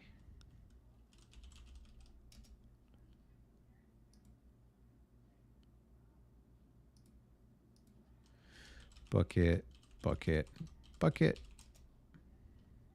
Yeah, change your password.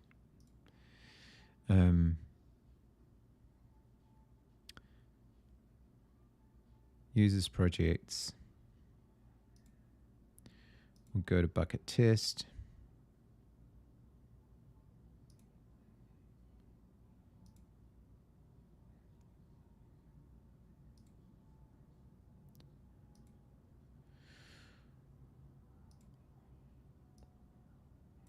Select exists. Select one from what? Users projects where user ID equals 2 and project ID equals 1. Limit 1, although it's probably not necessary. As is saved.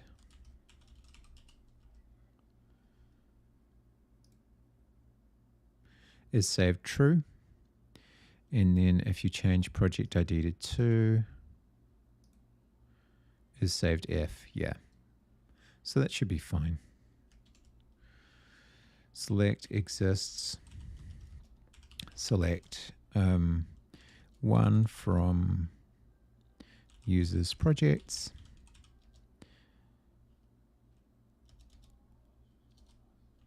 where user ID equals 1 and project ID equals 2.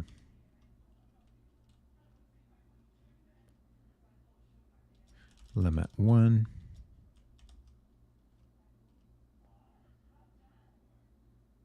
I think that's all it needs. Oh, as, what did I call it? Is saved.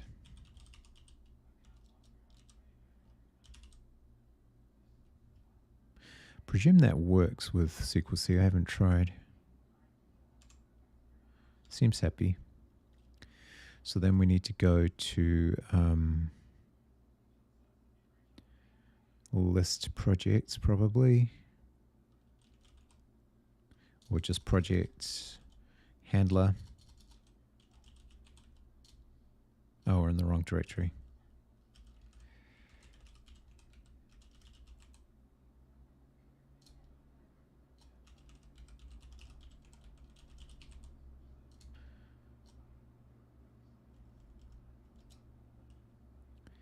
And in list projects,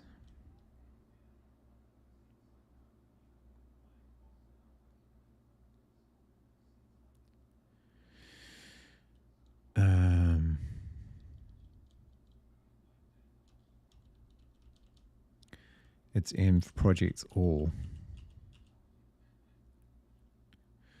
So I wonder if I get it there.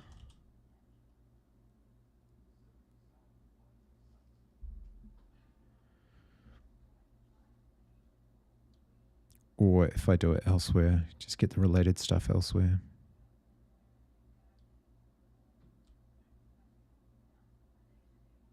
Probably just get it else, do it afterwards.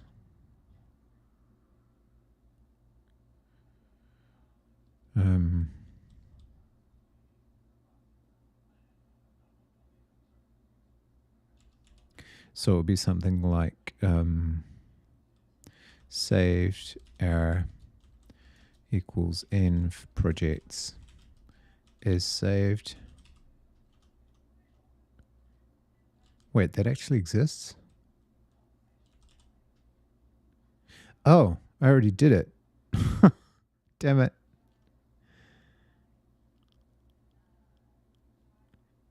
Oh no, this is me just now.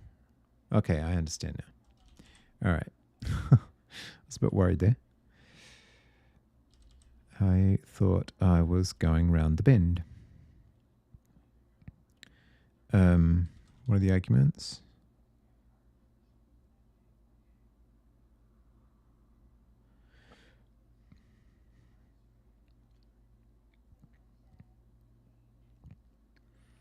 Right, is save project params.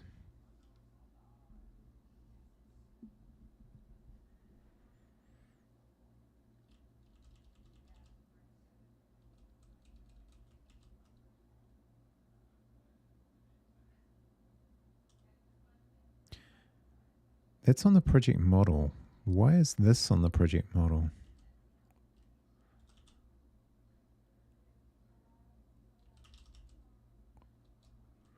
I'm confused now.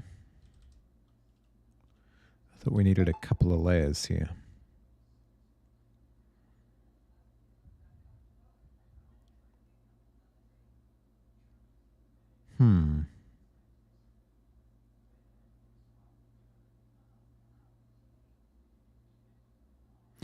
Well, I suppose it's...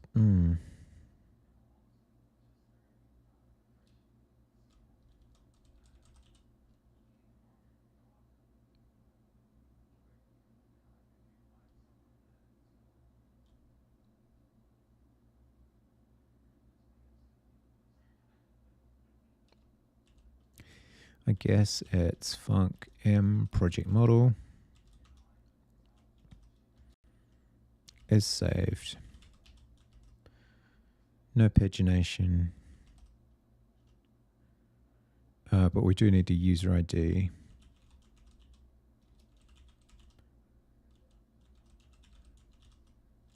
And I guess a project ID.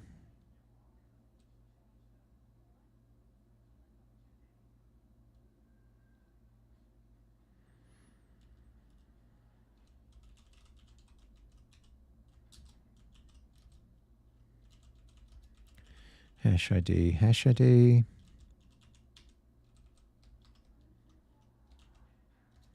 Returning Boolean or error.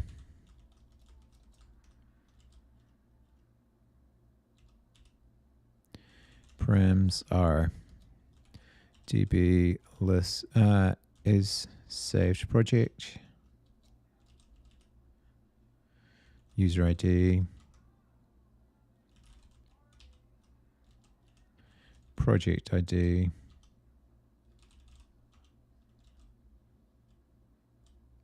those should really be capitalized.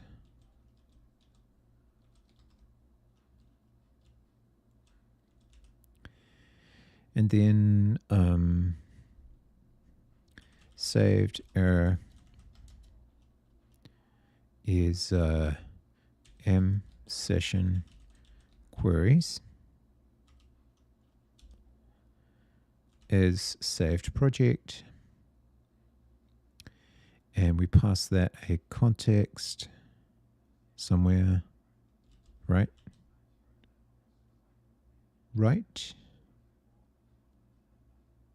Do we pass it a context? Yeah, context background. Yep. context background.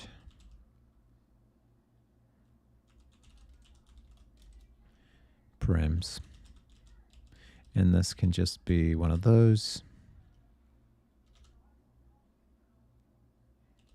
If error does not equal null, return null error, return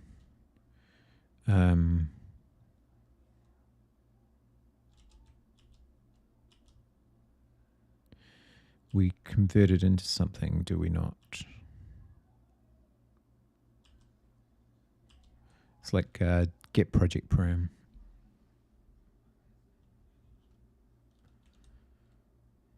Get project row, that's it.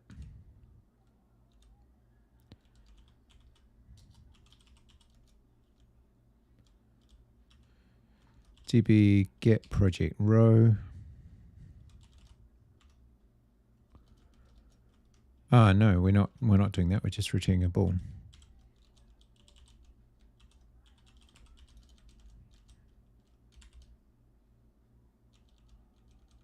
And that should be false. And in fact, we don't care. We're just going to return those things.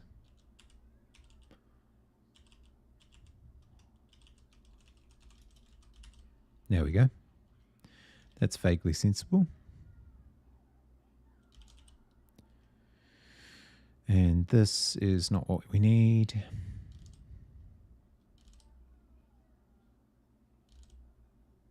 Right.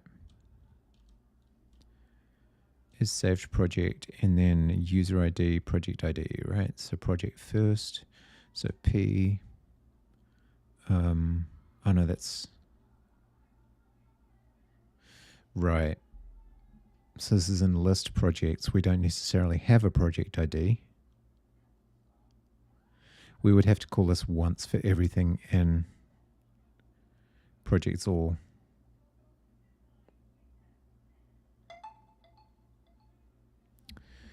Oh boy. Okay, we can do that. That's all right. It's going to be fine. It's going to be fine. For project in P, which is not ideal, but we'll figure that out.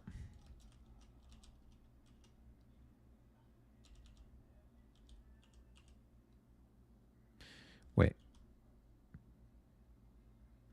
I'm getting confused by my language differences.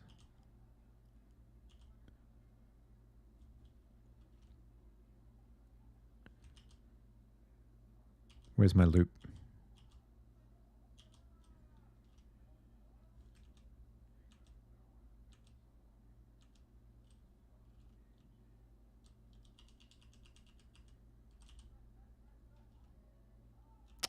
Oh, for goodness sake. Now where's my error?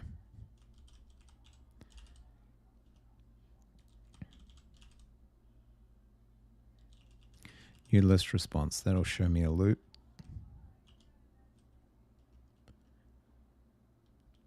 Right, range projects. Okay.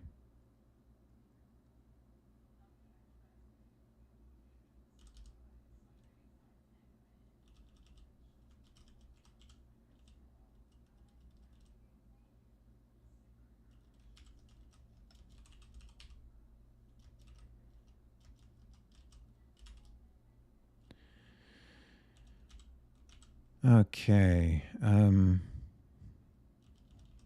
Let's just change this to be more sensible. So all, is that a keyword? I don't think it is.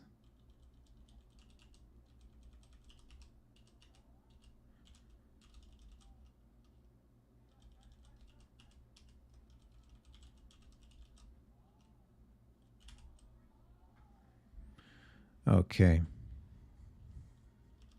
This is definitely not going to be the most efficient way, but for now, it might be what we need.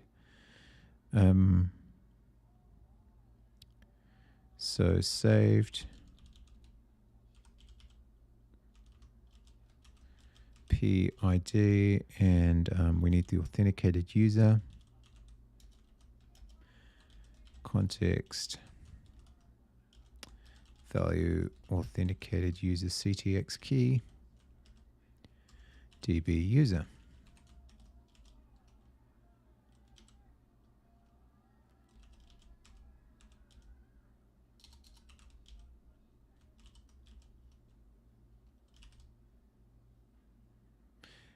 Right. What did I say they were?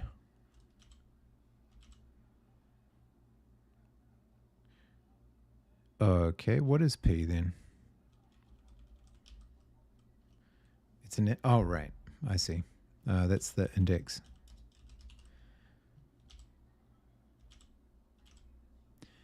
PID undefined. List project row has no field or method ID. I think it might be P project ID.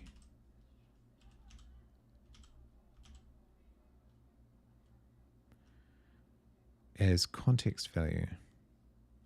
Oh yeah, this is supposed to be on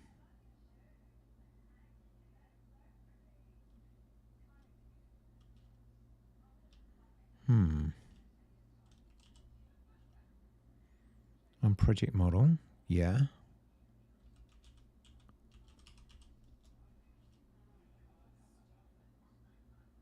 And is saved. What did I say? Is saved project, right.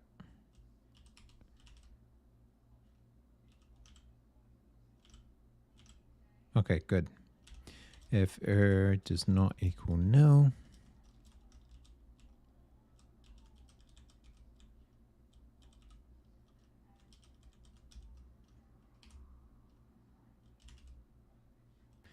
and then we've got to assign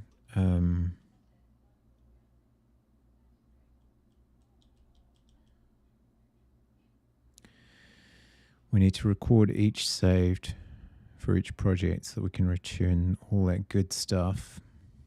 So let's look at what happens in new list response. List projects row.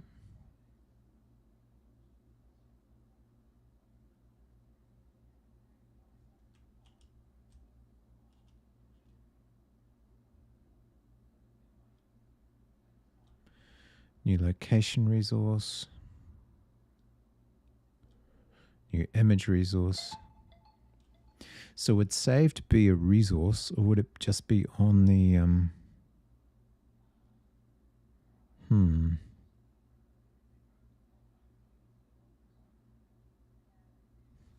If we look at the JSON API definition for it,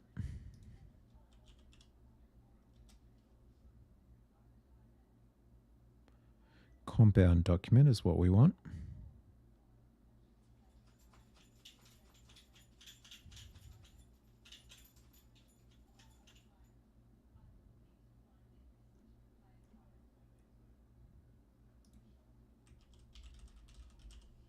Yeah, there we go. So it could be an included resource.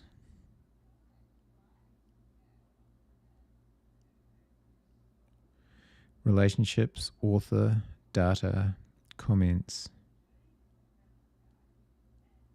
data.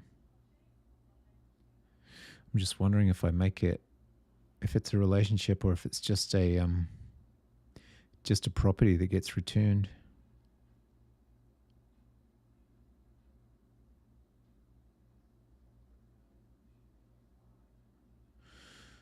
I feel like it's probably just a property that gets returned. So if we look at project model, oh, we're on the wrong thing. API project model or response maybe.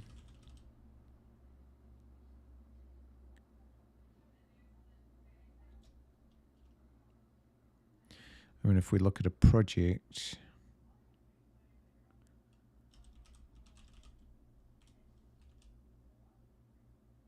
or a DB project at least,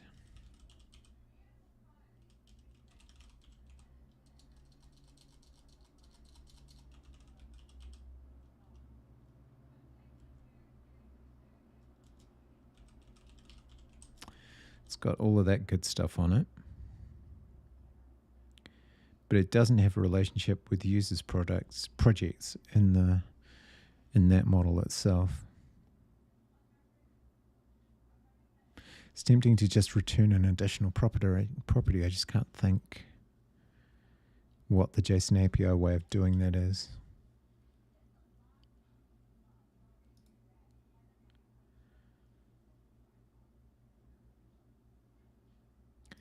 Fields, resource objects, no.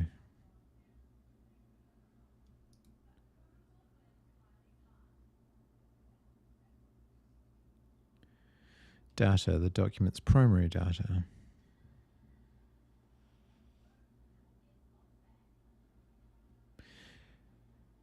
Must either be a single resource object or null, or an array of resource objects.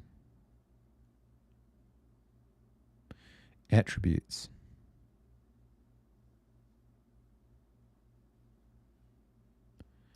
An attributes object may contain any valid JSON value, including complex data structures. Keys that reference related resources should not appear as attributes. So that's all that's required. Oh, fields and member names, okay.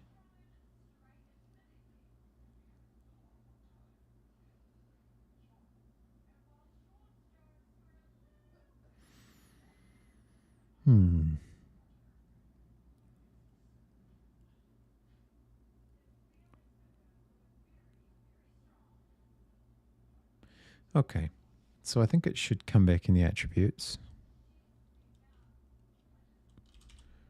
I think I have a way of doing that. I just can't remember what it is.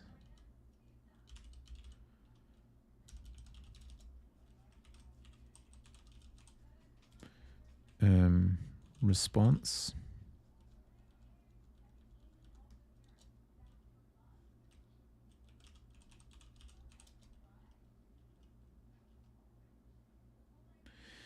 Project resource maybe.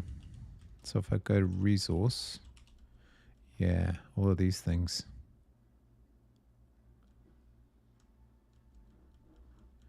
Project model, project resource. Here we go.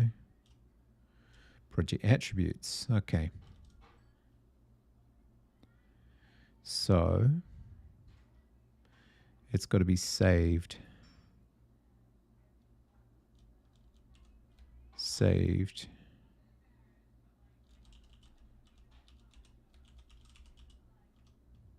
No.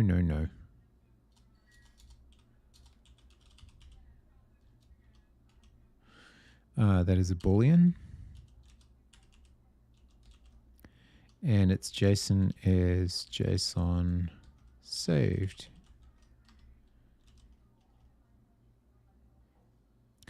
And it should be okay for it to be false. Do I need to provide a default for it?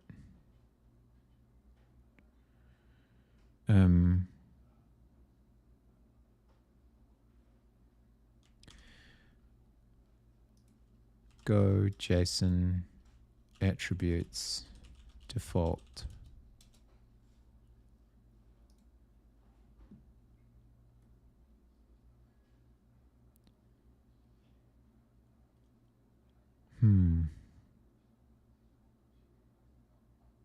Short answer is no.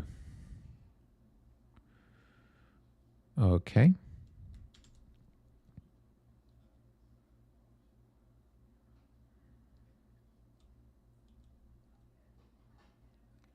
I'm not sure what it's going to do when it doesn't encounter the value.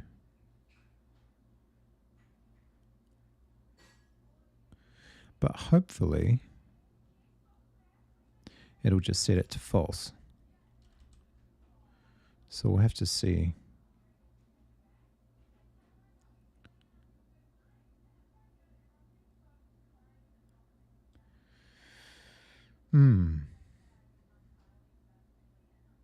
Anyway,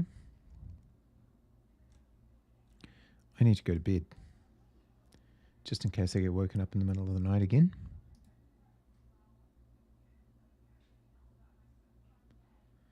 So I think I will do that. We got one deploy out at least. And thanks very much for lurking. I appreciate it.